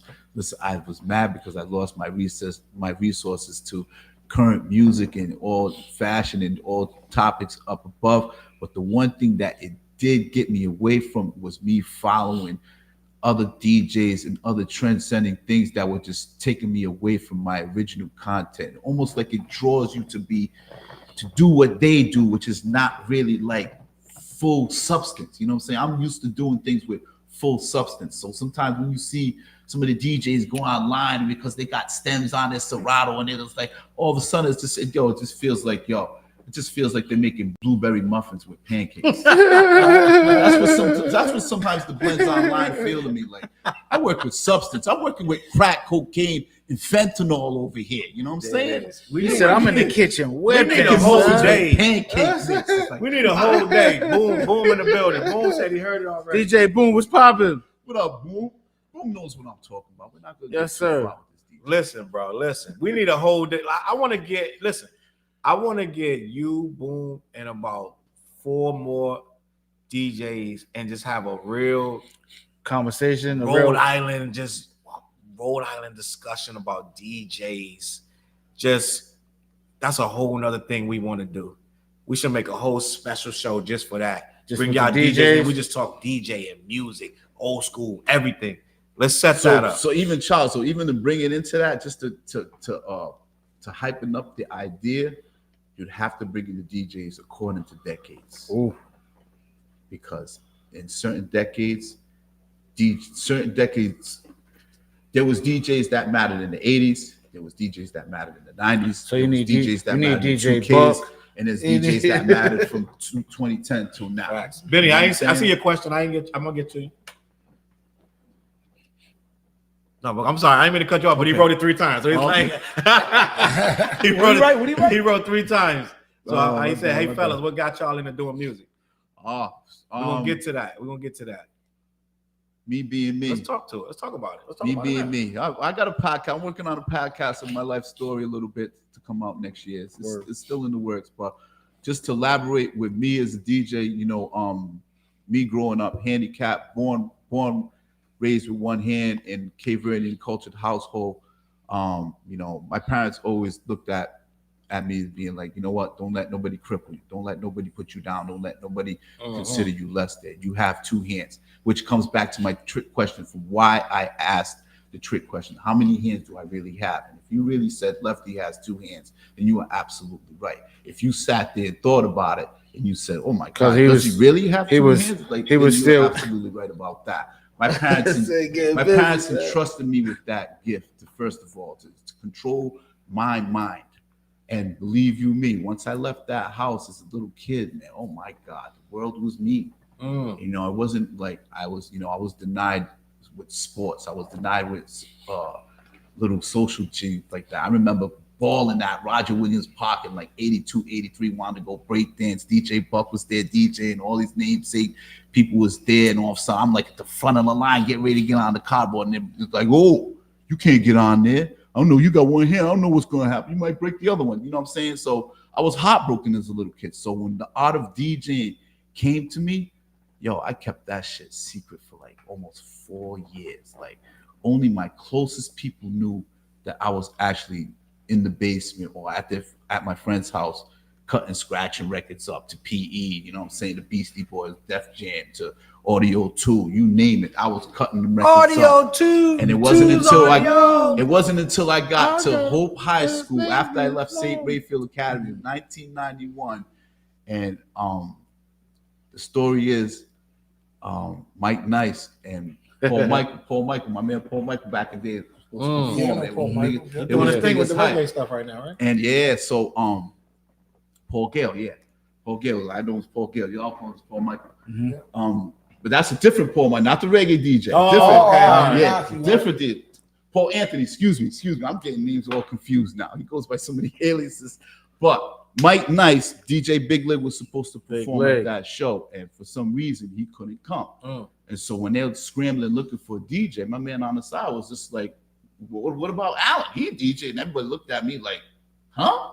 Like, since when is he DJ? No, he plays ball. He does all the things." Mm-hmm. And once I took center stage and the curtains opened up and the whole school, literally everybody just dropped their mouths and the eyes went spit wide open like a Tom and Jerry cartoon. It was just like the show was over after that. Wow, Lefty, dope story. Salute. It's from Benny. Appreciate y'all. TJ. Yeah, boy. You heard it already. TJ, What's poppin'? How you get into music? Roy, to be honest. Salute. Real shit. Like Roy was a DJ, you know what I'm saying? Like cousin's a DJ. Like so my Roy's sister, my cousin Temple, like she passed away, you know what I'm saying? And like Roy was just in the crib for like a year, maybe 2 years, just DJing. And then he was just like, "Yo, like you can rap." I'm like, "I can't rap," you know what I'm saying? And he's like, "Nigga, you sing everybody's song. Rap." Like, you know what I'm saying? Like, you know what I'm saying? So once I figured out how to put together the song, he actually helped me how to structure everything. You know what I mean? And then it was just from there. You know what I'm saying? And then, you know, me, the other T, shout out to Tommy, you know what I'm saying? My cousin Tommy, the other TJ, you know what I'm saying? Like, we just started cooking up. You know what I'm saying? Roy putting out the mixtapes.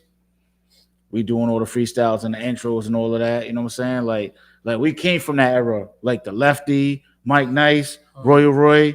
Like, that's what you was hearing all summer. You know what I'm saying? And me, I'm trying to be on everybody mixtape. You know what I'm saying? Like, so, yeah, I'm gonna come over there. Sitting there trying to be on everybody's level. You know what I'm saying? Like, I'm gonna come over there, drop a verse on your joint. I'm gonna go over there, drop a verse on Mike Nice joint. Like, you know what I'm saying? Like, and that's pretty much how I built up my name. And then not even that, in school, like Flizz, I was probably one of the first dudes. Like what's what was it, like when you got the football game, the pep rally before the game? Yep. Yo, DJ Buck gave me the mic. It was a rap. I remember that. I was there. I had the whole school jumping. Yo, the for first real, thing, the first thing he said is, "Yo, don't swear." What school was this? Central. He said, "Don't swear." I'm like, "Yo, what the?" And the crowd went wild, like, you know what I'm saying? And then from there, it was just like, bombs. I ain't gonna front. That's a moment in my life, like my local Rhode Island history. I remember that, because being in high school, and I was like, "Oh snap! This fool done grabbed me. He's rapping at school." I was like, salute. Real shit. You know, I had on my army fatigues. I already know I had the cream army fatigues. That's the shit niggas dream about. You know what I'm saying? With the black champ, with the black, was the champion hoodies back then? Whatever. I had the black hoodie on with the army fatigue jacket, bro. Some wheat Timbs. That was a good day. Go, Flizzy. What made you get into music, Flizzy? It's kind of, I'm a nerd for music. You know what I mean? Like, I just love music. And this, we all come from the era when hip hop wasn't what hip hop is now. So, for instance, this predates Rap City and MTV Rap.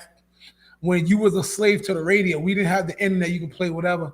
So, like it or not, everybody in our era, we all listened to 92 Pro FM. We all listened to Michael Jackson or whatever that came on. And so when being our age, when hip hop started coming in, it's like, oh, this new thing is fire. I had an aptitude to it because I love music, period. So it's like our love of music, because of our ages, we predate when you can just pick to just listen to rap. You had to listen to music. Yeah, to listen to a lot of stuff. You had it wasn't to listen just hip hop. Yeah. To. Like you might have Stevie Wonder, Temptations, to Fleetwood Mac on. You know what I mean? Whatever. Kiss. Yeah. U2. we Guns N' Roses. We listened to music. Motley Crue. I started doing everything, even at that young age. But then when rap came along, honestly, I'm not gonna lie, I didn't know if I was like dope enough or cool enough. Like, I mean, in my charisma, my personal swag to do it. Yeah. So I was just like DMC and DJ. Like you said, you didn't know you were DJing and your boys didn't know. Only my closest people knew. Oh, this dude Trav, he's in the basement rapping. I have my little cassette tape. You know what I mean? Then finally, the first time, I might be, I don't want to lie, but I think the first time I ever had the courage to rap in front of people was I had to go to summer school at Central. Yep. And I wrote a rap about the digestive system. I rapped it from beginning to end. I wrote a rap about how digestive works from start to end. Put a 1 in the comments if you went to summer school at Central. I know I did. You have finalized that you was a nerd with that one. No, yo, bro, I own that. I own that. I didn't have. Well, we gotta be nerds when we smart. You gotta be. Yeah, I didn't have a rapper's charisma. I wasn't into the streets. I had street dudes at my back, but I wasn't the one out there doing street shit. I was just like, I'll be honest though. At a certain point, everybody wasn't street dudes that was rappers. No, there was a lot of dudes that was street dudes, and even if you from the street, don't mean you just gang tough. You know what I'm saying? So that's a myth. But I'm saying, I know what you mean. In the early 90s, it's kind of like, are you cool enough to do this? And then never mind the battle rap scene, because not the battle rap today where it's all pre-written. Yeah. I'm talking about battle rap when it was off the head. Top. Right now, grossing. I bet you we can do a list of 20 rappers that was not street. Facts. PM Dawn. Kwame, there was mad people that what we assumed we felt like everybody. I rock with Kwame. Way. I like PM Dawn too. PM Dawn, Kwame. What's the skinny dude? Def something over in the West Coast. We can name Def Jeff. Dale the Funky Homo Sapien. Def Jeff. Def Jeff. You know, Def Jeff is from the original. I like to say not Cold Crush Brother. What's the other one? I think it's Fearless 4. No way. Is he really? Oh, yes. And he moved over there. Because he brought balls out. I didn't know that. We felt like everybody was off street, but there was a lot of regular. They just was rappers. They just was rapping. Yep. If we think long enough, we can name 20, 50 that just they wasn't a bunch. Tough guy. They were just rappers. Let me see. And I was into all of them. I was into everybody. J. Rue the Damager. He was anti all of that. He was anti all of that.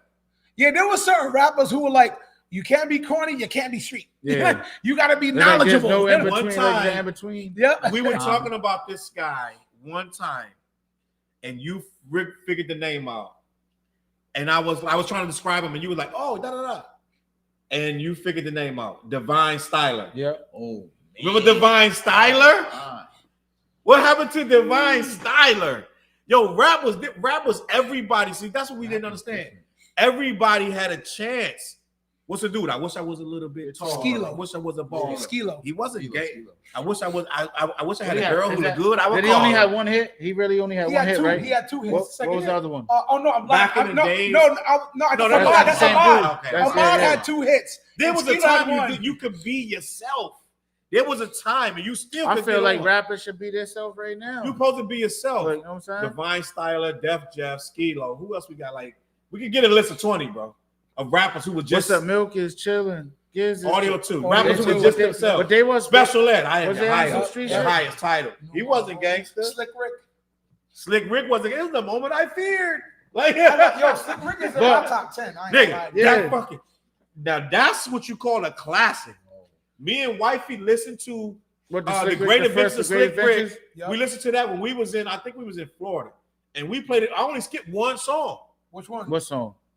Because I can't find Little Indian Girl. I love that native girl shit at the end. No, we only skipped one song. I love that shit. No, you had to skip it. I love that shit. Skipper. It's only one skip. He over here cried with Spears and Indian drums are going, hey, I'll play Treat like a prostitute. I play Little Indian Girl. It's only one song to skip. And do you know, and the Great Adventure, that Treated Like a Prostitute is actually a remake. Because he had a beatbox behind it, right? The original one is with Dougie Fresh. Didn't know that. Nah, didn't know that. Yeah. Straight raw. Yeah. So Fuck with That's me. I know Slick my Rick. shit. Now you talk about that is a class to us. Yep. Me and Wifey played the whole job. I'm telling you, we only skipped Little Indian Girl. We only skipped that. But so what songs Saya, after that? What songs after that?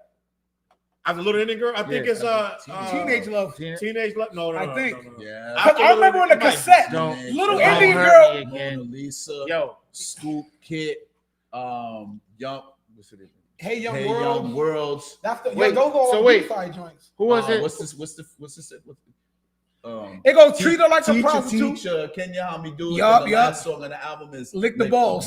Benny said he still got your first CD. He gave it to you. Oh yeah, that's the That's TNT joint. That This whole world. album playlist from '88, and it's like 2023. Word. Crazy. But yo, you remember him coming to the Civic Center, then we'll right? go to the next joint. Who was the Cigarette? I think we got 5. All time? 20 rappers who were just themselves. They weren't thugs. All right. TJ, let's do this. 20 rappers who were just themselves. They weren't thugs. And I'm gonna put the list up tomorrow. We already got 5. We got Kwame, Divine Styler, Def Jeff. I think I said Dale the Funky Homo Sapien. Heavy D. Heavy D. Yep. Young MC. Yep. Young MC. Who else? Who? Edo G. Edo. Would you throw third base in there? But we just felt Edo was still hood. Queen Latifah. We felt Edo was hood. Would you throw third base in there? I would throw third base in there. They weren't hard. But at one point, it was reckon like be a father to your child. Yeah, you're right. Like that wasn't. Yeah. Like I didn't really consider like LOG holding. No, he wasn't. He definitely wasn't. He was telling you not to do that. Yeah. Well, that's the kind of when you talk about. I'm thinking of a rapper that wouldn't like. No. And honestly, I think everybody we naming, all of that stuff came after them. And I think it came after Edo, because Edo G was early. What about Kid and Play? Mid-80s. Like Kid and Play? Late 90s. I think Edo G might have been 88, like 89. He might be from early pop corner, Yeah, I don't think he was. Surface with Teddy and Special K, that's 99. Let me think. What we got down south? You just said Teddy.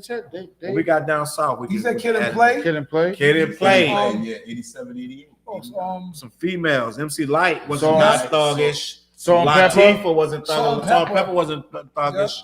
Most of the girls wasn't thugging back then. No, not the girls. Like back then, no girls was really on that thug shit. All the girl rappers were kind of like until you had I don't give a fuck, I don't give not a single fuck, not a single solitary fuck, not a fuck, I don't give a fuck. Boss. Remember Boss? I'll bring up the name that but she wasn't really getting which had a college education. Yeah. I don't give Boss was nasty till we found out. Somebody did a little expose. Some reporter found out one of her songs. I didn't like her album. Boss was nasty. I bought her album. Def Jeff produced the whole shit. Which you knew the beats. That's why he liked Def Jeff. I love Def Jeff. I'm lame like that. I rock with Def Jeff. The only one. I'm a Def Jeff fan from back in those days. And Def Jeff only got a couple joints, but at that time it was what it was. Def Jeff. Wait, so hold up. So you gotta throw DJ Jazzy Jeff and the Fresh Prince in there. Fresh Prince, Cash Money Marvelous. Cash Money and Marvelous. DJ Cash Money. We said Skilo earlier, and then That's a Sonic. That's a Sonic. At one point, it was just regular to just be yourself. Bro. Yeah, like if you name old school rappers, there were mad rappers who wasn't. So Tribe Called Quest. It always has been. Like anybody, like anybody in the Zulu movement. You know what I mean? Salute to Benny. He said, I can tell you guys are real hip hop heads because when he said he skipped one song, you all asking which song in unison. That Greatest Ventures of Slick Rick album was my freaking life. I honestly, no bullshit, I can sing every lyric on that whole album. Every single one. But you know what's dope about that album?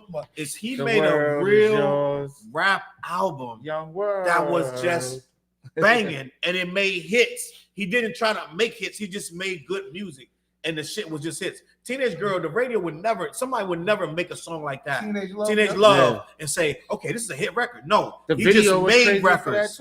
He just made records that were good. No one would ever tell you to make a song like that. Damn, what's the other joint? Shot back with me, mister. Children's Story. Yeah. That is not a radio record. Hey, yo, hold up. Hey, yo, you know what's crazy? It's tragedy. But it's one of the greatest records in the history. But you see him perform this shit? The story's told. But when he performed it, and at the Civic Center, the stage, the bed, the fucking whole stage turned around, and then the bed from the video, Uncle Ricky. That's yo. Yes. Yo. And that was just a creative guy with a production team. He had Def Jam, Vance Wright, and Rick Rubin. All these guys. Now imagine he didn't set out to make radio, because radio records at the time did not sound like that. No. If you remember that's the fucking late 80s. Mm-hmm. It was that was 88. It was Guy. Even before Guy. That was before Guy. That was Patrice Rush. That was Patti LaBelle. That was Luther Vandross. That was not that. That's when you had to wait to 7 songs to hear one rap song. That's a fact. If you got one. That's a fact. You had to wait through a mad bunch of R&B, slow, whatever. You know what? I so like love Slick Rick and idolized him when I was young. Why? Is because I don't know if y'all feel this way. Slick Rick to me was alternative hip hop. To me, like the songs you're naming when it came out, it wasn't Rakim. They were more popish. You know what I mean? Yeah, it wasn't Big Daddy Kane. Early popish. It was like before even. Flizz, the thing that you have to understand in hip hop in that time, it was centralized out of New York City. Yes. So it was based on New York City. Whatever New York gave us. Party life, mostly coming from Brooklyn and Manhattan. Mm-hmm. You get what I'm saying? All the tough records were coming in from Bronx, Queens, or whatever it is. But the lifestyle of the party mode were coming from Brooklyn in Manhattan. I get it, but I'm also talking about the way he rapped with that English accent and like all that to me was like new. And then he's like, yo, he didn't sound like, he's calling people peasants. Yeah, exactly. I was like, to me, I was like, this is different. Everything new was what we expected. We expected the next record to be something different. It wasn't supposed to be exactly like the last record. At a certain point, when Ice-T came out, I am a duel. Before that, 6 in the morning, police at my door. Yep. That's different. It was different. No one was doing that. Schoolie D. That record came from a Schoolie D. You know what I'm saying? Pushing that. People always say, "What the hell does that mean?" P is for the people who can't understand how one homeboy became a man. S for the way he scream and shout. One by one, I'm knocking you out. K for the way my DJ cutting. Other MCs, man, you can't say nothing. On and on to the break of dawn. Till my word is born. Yo, Schoolie D. Bang it. EST. I love them. EST, one of the most underrated. I like Cool C and Steady B too. Cool C and Steady B. Now listen, I am a connoisseur of Philly rap. Philly, Steady B, Cool C. What's my guy? Rich. He's the guy came after them. He was in their camp. Richie Rich or something like that. Dale could tell me better than that, but he came after them. But he was in their camp. They put out a lot of good music. But Steady B was a pure rapper. Schoolie D, you got it. Yeah. He could rap, and I liked him. But you knew he wasn't. You knew he wasn't. Yeah, he wasn't nice. But he was Cool C wasn't nice. He took it in the eye. You know what? Here's the funny thing that people have to realize, right? In the middle of us as being young adolescents and enjoying what we was hearing at that point and still being brand new, fresh to our ears, is that we never realized that on the other side why they had to make certain rap records, why they had to make certain records. Like you just pointed out with Cool C making the Glamorous Life, he was signed to Atlantic. He was. We didn't realize that these label deals were in hindsight. They had to do that. They're business loans. They give you X amount of money. They give you X amount of things for you to put out your product. You got the it. Money comes the back. Glamorous Life. The video was dope too. You got it. Yeah. I'm living the life. This in hindsight, back in the days with all the music we enjoyed, like nobody ever sold over 1 million records until a certain point. No, who was the first to sell a million records? Was it Run DMC? No, I think it might have been Houdini. Might have been Houdini. In the realms of the hip. I think Houdini with Friends. Oh, they yeah, had Friends. 3 hits on back to back. They had Friends. Yep. They had Who the first rapper to go platinum? I think Houdini was the first to go platinum. Was it Hammer? No, actually, first rapper. Was it Hammer? Nah, first rapper to go. Check it. I think Houdini. Curtis Blow. Blow. First group. Yep. First. Can I tell you something blasphemy? Can I tell you some blasphemy? What? I never ever really I tolerated Curtis Blow. I never liked Curtis Blow. I was never into Curtis Blow like that. Basketball. Because Curtis Blow was before our time. Curtis right. Blow So from the well, he was our that's time. A fact. So just think about this. What? He was mad that he had to open up for New Edition. Hey, I just Googled the little guys. He thought he was. Yeah. Yo, he said, I'm not going on before them. No, this them. Google is trying to say in 1988 the first platinum record was Tone Loc's Wild Thing. Ooh, that's wrong because that gotta be. That's wrong. what Google's saying. That's saying wrong because first, I'm telling you, Houdini. I'm telling you, with Diamond, bro. Look, I didn't say Diamond. We said platinum. Platinum. Listen, Houdini. I remember vividly people not giving Houdini their credit because they had 3 bangers in a row off that album. They had Friends. They had Freaks Come Out at Night, and they had a third one. 5 minutes of fun. They had the other one. They had one. That's the one where he broke with the girl on the video? record, like Big Mouth. She's Big Mouth. Oh yeah, they had like 5 hits. And this site says legendary Brooklyn-born rap group Houdini rose to fame in the 80s with hip hop's first double platinum album, Escape. I'm telling you, I know what I'm talking about. Houdini was the first. They had 6 studio albums and 14 singles to hit the Billboard charts. 4 albums were certified platinum. I understand. 4 albums. I know what happened with Houdini. I know why I stopped. Because Houdini was Houdini at the time. And I'm in the house, jolly with this party don't stop. You know what I'm saying? So I'm like, I was into that. But then I hate to say it, but Jungle Brothers came and then Tribe came. Yeah. And when Tribe came and EPMD, it was a wrap because they changed everything. Once Tribe, EPMD, the crossover, the whole flavor unit, the freaking. They changed the landscape of how you was viewing the hip. You couldn't. Once you heard Tip and Fife, which a lot of us did with look at. And not even that. I'm even going back LL. Like you said, you couldn't feel Curtis Blow, but you went in, you felt Houdini and LL Cool J. After Houdini. LL. But even LL went commercial. I still remember the video. LL went commercial. I Need Love. They're like, yo, don't put this out. He's like, nah. But I Need Love. They didn't want him to put that out. The hood accepted I Need Love. We love that shit. That shit was a smacker. Yo, LL Cool J to me is one of the GOATs. Then you see the video. Can't nobody say nothing bad about LL to me. Well, I love only thing I LL. can say about LL. I love that dude of all time. But I said it before and I'll say it again. LL was kind of corny. I can't Let's agree be with honest, that. bro. I love LL Cool J, We love bro. his corniness, but he's corny, bro. I don't see nothing corny about him. Until Mama said, knock you out. Where the story came up is to being like, okay, your grandmother raised you, right? Not your actual parents. There's nothing corny about that. There's nothing corny about that. But your grandmother had you protected under a lot of stuff, and she raised you with a strong arm, with a strong arm from mom. Which respect to all moms out there, from grandmothers and people that grew up, you know what I'm saying, our brothers and sisters and stuff like that. Like those people grew up with heavy discipline. They grew up with a with strictness in their house. So you had to follow that. You know, when you walk in grandma's house, everything changes. Yeah. Even the air feels a little thicker. Listen, like, I'm the biggest LL Cool J fan, but some of that stuff was a little corny. Name 2 songs. That's why he says. That's why he says. Oh, he's so corny. Like he says that he's talking about himself. That's the chick says he's so corny. He knows that people call him corny. He said, "I'm going." He knows that. I actually took on, but I love that shit. But he wasn't corny on the first 2 albums. I go. What's the Black Cat? Is that the album? No, Radio and I'm Back. What's the album? Bigger and Deffer. I went back and listened to that. Everybody was questioning. I did it.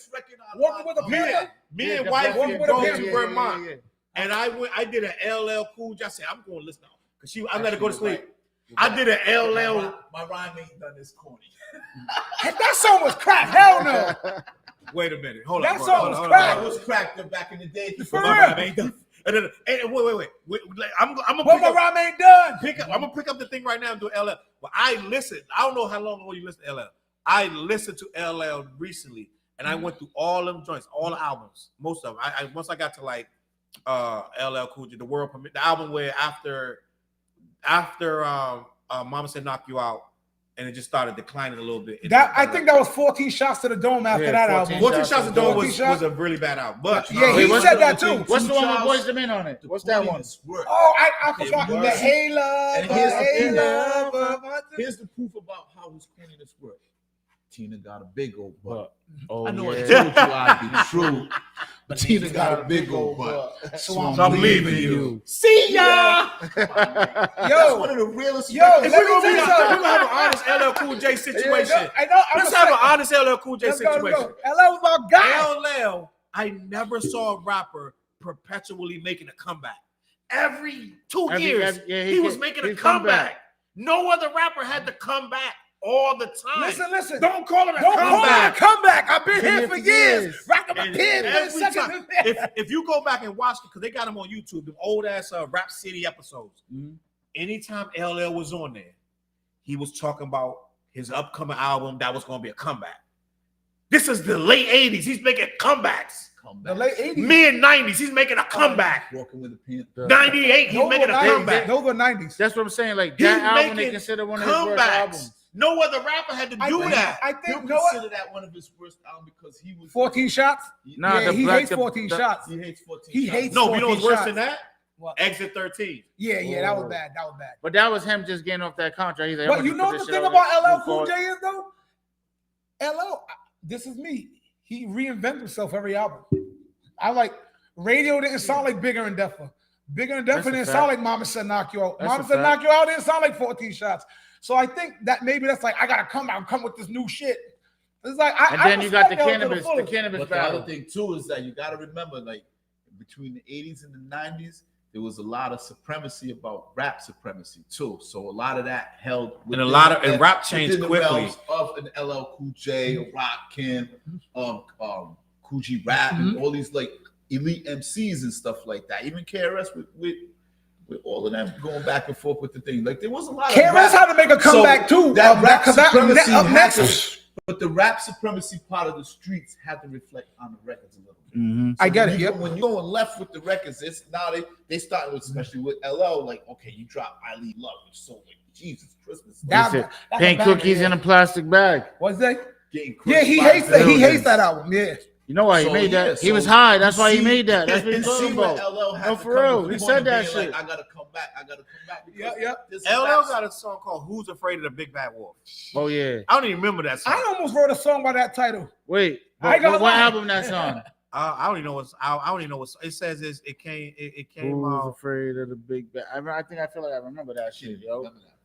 That I came. feel like it's on that album. The fucking what's it? The black. I don't think it's Walking Is on it the on that? Panther. Is it I don't Walking think on the it's Panther? What album that is? Is it on that album? I don't think so. I know it's because it came out after Jingling Baby and hold on, wait. Nah, that This was my came album out. right Yeah. This came Mama out Said- after Around the World, and a lot of time LL had After to be Around the Way, remixed. girl. Then it could have A been lot. Yeah, it came out after Around the Way, girl. It came out. Hold on, let me see. Who's Afraid of the Big Bad Wolf? Which album? That Simply probably was Mad on, like, About the Mouse. Sound like I it don't was know on what like the that New is. Jersey sound. New Yes. Jersey Drive Yeah, soundtrack. that's a or weird some album. shit. Simply Mad About the Mouse. I think that's some weird shit. But That soundtrack smacks though. so Wait, listen, who's on? he was Is Redman LL on was there? Is always Redman on making a there? comeback, Naughty by Nature, doing right? it well, lounging. Yeah. Those are comeback Those are records. bangers, Yeah. though. They bangers, but they bangers. comeback. They was comeback records. Matter of fact, let me show you. I'm gonna show I you. represent To the Break of Dawn. Yeah. To the Break of Dawn brought him back, but the remix brought him back. It was always a remix. I got with Marley Marl. Now I'm doing Jingling Baby. It was always a remix because the record he would drop would be corny.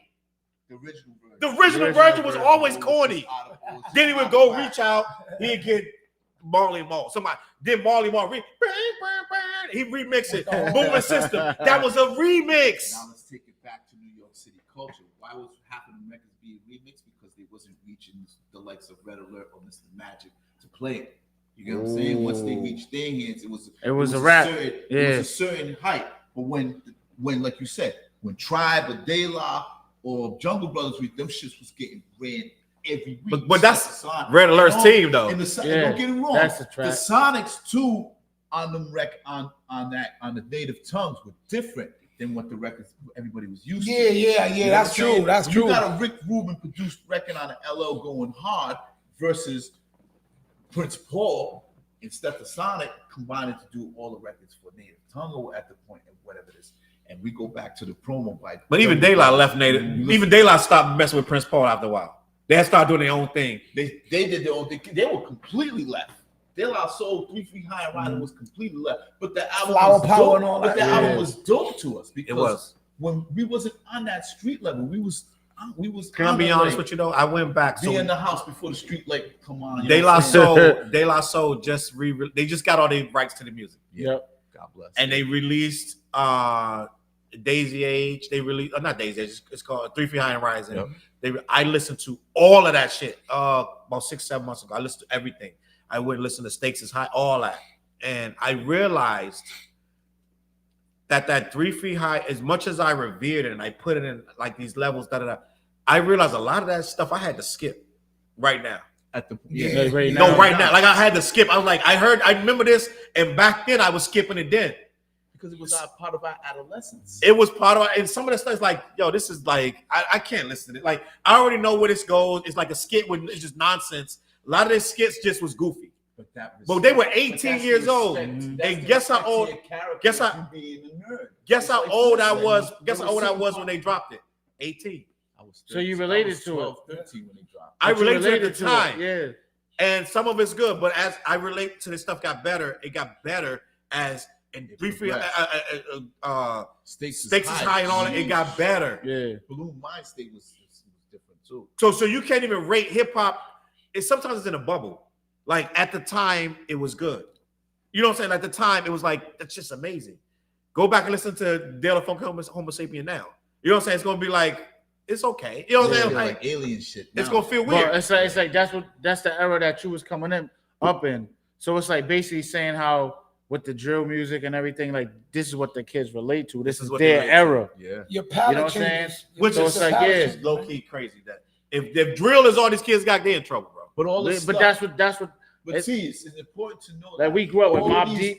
all these different elements of hip hop and rap were all being spawned between 87 to 90. While we talked about, like we said, the mecca of hip hop was Brooklyn and Harlem, where they was releasing so much trend-setting records, fashion records, you know, fly girl records, fly guy records, you know what I'm saying, style records where it trended up to dance, to move, and to be so glued to the culture. Facts. All of a sudden, like now we're looking at a group like De La Soul, they're left field. We're looking at Philly rap, they're hard, but they're not like New York. Man, we can talk about this shit all night. Listen, we even had Miami with Luke and them doing Luke and them. We didn't consider that hip hop until a point where now they're getting cut. They're getting banned. They're getting banned. It's just like, Then he's like, they're part of us banned too. in the USA. USA. I look at titties and ass just as much as they do. Yo, listen. We over time.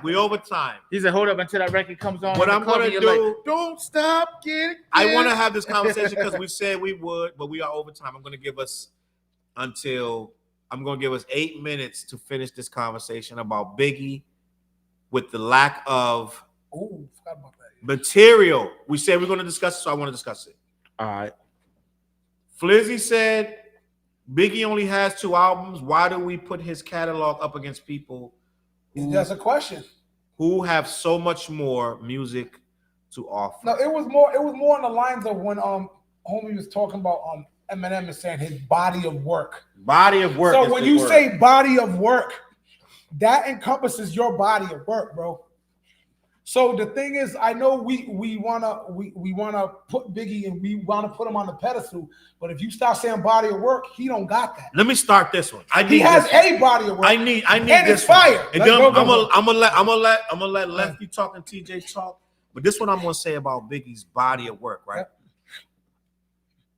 Go back and put it on when you get in your car. Go back and listen to Ready to Die, and then go back and listen to what's the second? The double joint. Armed and Dangerous. Ain't too many can bang with us. And straight up, we no angel dust. Listen, label us notorious. This guy, that love the boss. when we talk about cadences, when you talk about lyrical structure, double entendres, metaphors, when you talk about everything that a good MC has, a good rapper, when you go back, you listen to his confidence, it's like everything that he says. He's taking stuff out of the box that don't have nothing to do with rap and making it into rap, right? He's drawn from every other. If you go back and listen to the double CD, it's every kind of style on there. Bring some weed. There is nothing that's missing. There is underground. There is gangster. There is happy go lucky. There's party. There's club. There is everything on there. No one has done that to that level. He's talking about his own death on that thing. You know what I'm saying? And it sounds dope. Niggas bleed. You said you quoted him last week. Niggas bleed just like us. Yo, I'm not. Oh, trust me. So I like this shit. he still got quotables that resonate right now. You could walk to a group of niggas right now that don't know you from a hole in the fucking wall. Start rapping one of them Biggie And verses. you say niggas bleed just like us. They gonna be like, picture me being scared of it. You know what I'm saying? They gonna know what you talking about. And he died 25 years ago. When he died? 95, 96? 97. 97. Pop died in 96. 2007, 2017, 2023. What's that? 25 years. Mhm. And you still quoting this man's lyrics. Mhm. That's the body of work that we talking about. It's lyrics to me on wordplay. Honey, can you bring me up something to drink? Yeah. It's millions. Yeah. Listen, if you just go through the songs on the double CD, I got a story to tell. They still trying to decipher to be that. honest with you, when I went to Vegas and I seen Fat Burger, I'm like, I gotta go to Fat Burgers, bro. I gotta order what Biggie ordered. Exactly. With the Welch's grape, my nigga. Like, what are we Sometimes, bro, like Shakespeare, sometimes your work is timeless, bro. I get that. There's some dudes that made 15 albums, 20 albums. Too Short got 20 albums. Really? Yeah. Over 20 albums. Damn, I didn't know that. Exactly. Shout out to you too. Exactly. I But think you Short- remember, Short and a few independent artists, they got a record for having the most albums in Yeah. hip-hop. you remember So it was like the 85 two, early. Like he was early with it, right? you remember the 2 albums that Biggie got. And I guarantee you, if you play them shits right now, there are some songs on there that you're gonna go nuts about. I feel like every song you're gonna I go nuts about feel it. the production on Life After Death is still relevant. And we still questioning Jay-Z. Oh, some people didn't like 444. Da, da, da, da. Ain't nobody saying they don't like Ready to Die. It ain't nobody saying they don't like Life After Death. I know some people. And who even, don't like but listen, they probably said that shit 10, 15 years ago. Right now, is nobody saying Ready to Die is Life After Death is trash. Mhm. Nobody's saying that. If they are, we automatically whatever hip hop card, Getting smacked. whatever the Yo. credit is, we take it. And at the time, I'm gonna be full disclosure. I was like, my wife asked me when Ready to Die came out. I was like, it's okay. Like it's some. This is when I heard it one time. I was like, it's all right. Yep. And you got to sit with it and realize, like, even the joints, I know what girls like. Even them joints is like, after a while, you learn to respect everything for what it is. Do you like that song? I know what girls like. Not too much. Do you like it? It's okay. That's It's it. not whack. It's okay. It's okay. Mhm. But after a time, it's not But like I'll it's be honest, trash. That's how I felt about Juicy when it came out. I was like, it's okay. Because Yeah. And now how you feel about Juicy? I still think it's a good song. But here's the thing. It's so me at that time when Juicy came out, I was boot camp click heavy. If you wasn't Buckshot or sounded like that, Come follow me. yo, Buckshot was the god rapper to me. When he came out and Biggie with Juicy came out, like, And that's crazy, not, everybody- that ain't who got the props. to me. Everybody You know what I mean? has Buckshot too. Yo, so But you know what, that's you know the thing. It came I out. think it's because of the record that was used to make Juicy. It was so like bubbly, like you Yeah. know, and But he I didn't was- that want to was- do that. I Yeah, was he into didn't my- want- He didn't want Puffy, to do Puffy Juicy. made him Then do he that. made him do Like that. Puffy understood the power of radio, bro. He And didn't yes, have That's no one choice. thing that you have And to remember, understand. Pac about said, Puff. Pac even said, listen to Biggie's beats. Those ain't East Coast beats. Yeah. And Those- I get where Biggie went with that, and I like Biggie. And I'll say this: I think Life After Death was better than Ready to Die. I My agree with opinion. you. Because Ready agree to with Die, you. I listened to it like, oh, it's cool, it's cool. Life After Death, I'm like, this shit is fire. I'm gonna tell you That's why. just me, Well, though. I don't. That's me. I feel like Ready to Die has its own. It's Ready depending on to what you're Die looking set for. the tone for Ready the to Biggie that we Die was supposed is to a get. cohesive. That record, it doesn't jump all over the place. It's like I'm giving you Brooklyn. I'm Brooklyn giving shit. you Yep, hip yep. hop. All of this shit. You might get a commercial here and then you got the Juicy da da da. Because when he turned in Ready to Die, Biggie was like, Puffy was like, it ain't I ready. need some I need a radio hit. record. I don't have nothing. The- And that's when he made Juicy. Big Papa and all of that. That's a remix. The A original, remix. the Big Papa, Ready the to one Die that we was know. a dude that was super in the hood, hungry, a writer. I'll give you a fun fact. Go I'll ahead. give Pop a fun fact about Ready to Die. Yeah. It was actually done in '93. All right. Remember when Puff left Andre Harrell and Uptown Records? Yep. He got album was fired. supposed to be Yep. sent out to that. Mhm. So once he went and created his own Bad Boy with Clive Davis, it took him time to go and create the whole label. So All right. the album kind of sat on the shelf a little bit. He refreshed it a little bit, but just like you said, once he was ready to go into production, it came to the point of being like, oh, I got to sell records. Yeah. Yep. That's where Juicy That's came where in. Juicy comes in. Now, I mean, if you see, even in the movie, they're laughing. He's like, yo, what the fuck? Like, he didn't want to do the record. Now this is a saying? great point to come on with my side of the two albums. Yep. Which I sometimes, where people will only look at the body of work as those two albums. I look at his body of work of what he did in between the two albums. Talking about the freestyles, So the mixtapes, and stuff like that. collectively, when Biggie did Ready to Die and Puff asked those to do those commercial records, and like you said, he didn't want to do those records. It wasn't his style, but he had to dumb down to sell records.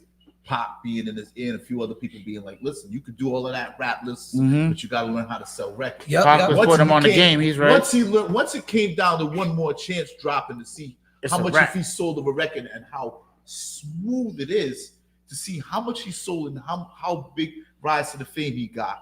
That's when it clicked in to be like, okay, I think as an MC, I know what I'm going to do with my next album, but it's going to take some building. It's going to take some. I have to go out and go on the road and do it. So he did a lot of mixtape Miz. He actually wrote for C's, Little Kim, the whole Junior Mafia, Junior Mafia conspiracy. Help Lance in development with Cameron. You know what I'm saying, and a few other people. A lot of people don't know that, like with the Locks and everybody, like too before his demise. Like there was a lot of work that Biggie put out between 94 and 96 that led up to, how should I say it, to what we hear in Ready to Die today. And even back then, when he passed away, when Ready to Die had just been released, some of the songs were still raw. They didn't sound like cinematic as we hear in the album today. You know what I'm saying? Some of them were actually like straight raw beats, choppy sounds, and like straight Brooklyn, like Brooklyn, like BCC, like you said, Boot Camp Click. It sounded like that. Puffy is the one that came and made it and turned it into. Because Biggie's an MC, he wanted that. He wanted that MC respect. Like matter of fact, I was telling like about the times between 94 and 96 where he developed all the record making from how he had sold from Biggie, from Juicy, Big Papa to One More Chance, to see how the development in that and how he could stay relevant in his lyricism and how to drop a perfect album within those realms. And that's the thing that a lot of things that where sometimes people talk about Biggie's body of work in those two albums, it's like, you know what? It's the inside of the end of Ready to Die to the beginning of Life After Death is what really made the difference of how those albums stand out. It was the journey. Like we come back to the say, like how people didn't understand Eminem. It's how you understand the journey of how we went from A to B. I was there to watch it. You know what I'm saying? I was there to witness it. I worked as an A&R in labels and everything like that. So I was working close with people that was like, we're tied up with Biggie, with and a bunch of other people that I was affiliated to. It wasn't until Big's demise where everything just kind of came collapsing. Facts. And on that note, y'all got anything y'all want to add before we get out of here? No, I just feel like Biggie's dope, bro. Like, you know what I'm saying? Like all the way around. It's like when you hear a story to tell, like the record with Bone Thugs.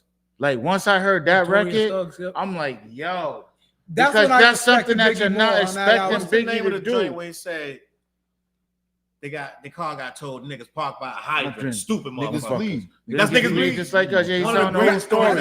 Yeah, so I don't want to do, but on YouTube, there's a 9-episode podcast about that Biggie. Talks about Life After Death album. What's the name of that podcast? They that featured those. They featured those some of those right records. Now. Yeah, it's dope. It's really good. They break everything down. Trust they got me. C's on there. They got Clark Kent on there. Yeah, it's worth the watch. It's worth the watch. What's the name of the people? What's the name of the podcast? Life After Death. Is it Life After Death? Yeah, because who's the whole Angie Martinez. Yeah, Angie Martinez has hosted it, but there's a bunch of people he brings in. They even bring in the photographer to talk about. Yeah, the photographer that took all the pictures. And basically helping. He was what Big was about to do is sort of like what we hearing what Tupac was about to do. You know what I'm saying? So it's just like he was building a team around the Junior Mafia. You was about to see a lot of stuff from Biggie, and it's crazy. It's just like, yo, we lost two great artists at the prime of their career.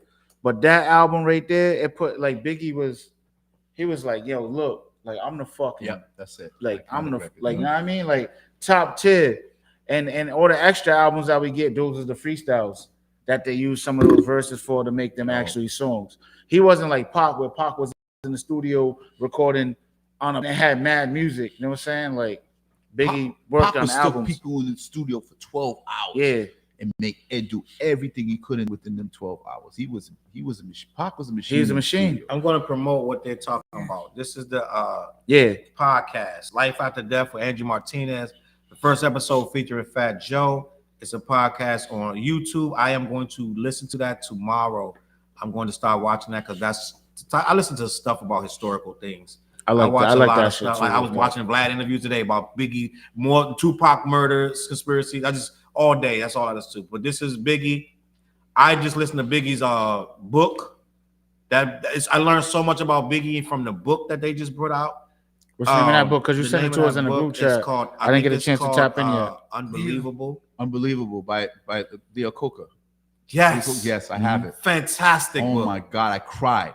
Fantastic book. I cried. That's like that book coming out the same time as Tupac's documentary. Mm-hmm. Which was one of the, I think, probably the best documentary I've ever seen. Tupac documentary was so dope in my life. It gives you chills. The first episode gives you chills when you're watching that Tupac.